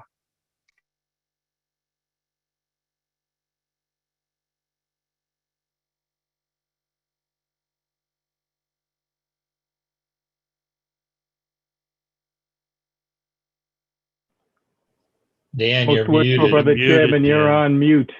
There we go. The nuances of online meetings. Thank you, Worshipful Brother Teely, for that great overview of next year. I think we're all looking forward to that and the opportunities to once again actually shake someone's hand in this great fraternity. And for those of you that made it to South Dakota 2 years ago, I don't think we're afraid of the weather that you can throw at us in Milwaukee. So we'll be prepared. Mr. Chairman? Yes, sir. If I could again remind everybody, registration for the hotels will start on the 15th of next month, and all the information will be posted on the conference website. And I'll also send it out to grant secretaries. Wonderful, thank you. Well, that's the end of the agenda that I have. Is there any other business that needs to come before the conference before we adjourn today? Most worshipful Brother Chairman, if I might make a very brief announcement, and I had a question. Go ahead, sir. Good afternoon, brethren and guests. July 30th, 2033 marks the 300th anniversary of the Grand Lodge of Ancient Free and Accepted Masons of the Commonwealth of Massachusetts. We are planning a world-class event to celebrate 300 years of organized Freemasonry in the New World. I had the pleasure of attending the United Grand Lodge of England's 300th anniversary in 2017. Seeing the logistics of planning such an event, I have appointed a committee to plan the triennial celebration of duly constituted Freemasonry in the Western Hemisphere, aka the New World. So please save the weekend of Saturday, July 30th, 2033 in your Grand Lodge calendar as the pinnacle triennial anniversary celebration date following a year-long celebration leading up to that day. Envision a celebration of Freemasonry, its relevance and strength in the modern world as a society of friends and brothers for over 300 years, a span of time older than the United States of America. This spectacular gathering of Freemasons is not only a celebration, but is also intended to engage local and national media outlets for awareness. Massachusetts plans to invite Grand Masters from jurisdictions worldwide for this first-class event, as well as sponsoring events throughout the year. So I look forward to seeing you then. My only hope is I live long enough to attend. More information will be available at our next conference next year. I appreciate your time. And my request is from Brother DeWolf, if he might supply all of us with a spreadsheet of everyone who was in attendance today with their name, jurisdiction, and email address. I would be happy to do that. Thank you so much. Thank you, most worshipful sir. Anything else from the members present today?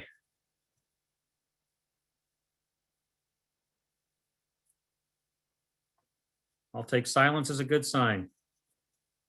Brethren, I want to thank you all for attending and participating in today's meeting. This has been unprecedented and challenging for so many this last year. In many instances, the very foundation of our fraternity has been shaken by our time apart, and several jurisdictions, I believe, are now approaching a year and continue to be unable to meet. I wish you all the best and continued health and safety. And I look forward to when we can all meet in person again and enjoy the fellowship of Freemasonry. If I could now call upon Worship Brother Natural Allah, Grand Chaplain of the Grand Lodge of Washington, to offer our closing prayer. Thank you, Most Worshipful. Brethren, as we are about to separate and be upon the highways and byways of our individual and collective lives, know that the Supreme Architect of the universe is with us. We ask that he guide us in all our affairs and tend to our hearts as he sees fit. We ask that he grant us another opportunity to fellowship in the very near future and bring joy among those we encounter. We ask that the ailments of our fellow man be soothed, and that our soldiers who may be in harm's way find peace and solace, and that our family and friends and all who we encounter recognize the heart of a Mason as one who extends his hand, seeking nothing in return, but adding another celestial brick to that temple not made with hands, eternal in the heavens. Amen. So mote it be. So mote it be. Thank you, worshipful sir. I now declare the 108th Conference of Grand Masters of Masons in North America now closed. Go in peace, brethren. Thank you very much, brothers. Good afternoon, brothers. Great job, everybody. Good job, most worshipful brother Dan. Good afternoon. Thank you, brethren. Done, everybody. Thank you, brothers. Thank you, brethren. Well done. Congratulations. Stay safe, stay happy. Thank you, brethren. Thank you from Ohio, and well done. Great job, most worshipful DeWolf. Thank you and stay safe. Thank you. Nice job. Hope to see you all next year. Thank you very much. Thank you from Germany. Looking forward to it. Everybody stay safe. We'll see you all in Milwaukee. Blessings to all of you. Good job, most worshipful brother Dan. Thank you, sir. Good to see you.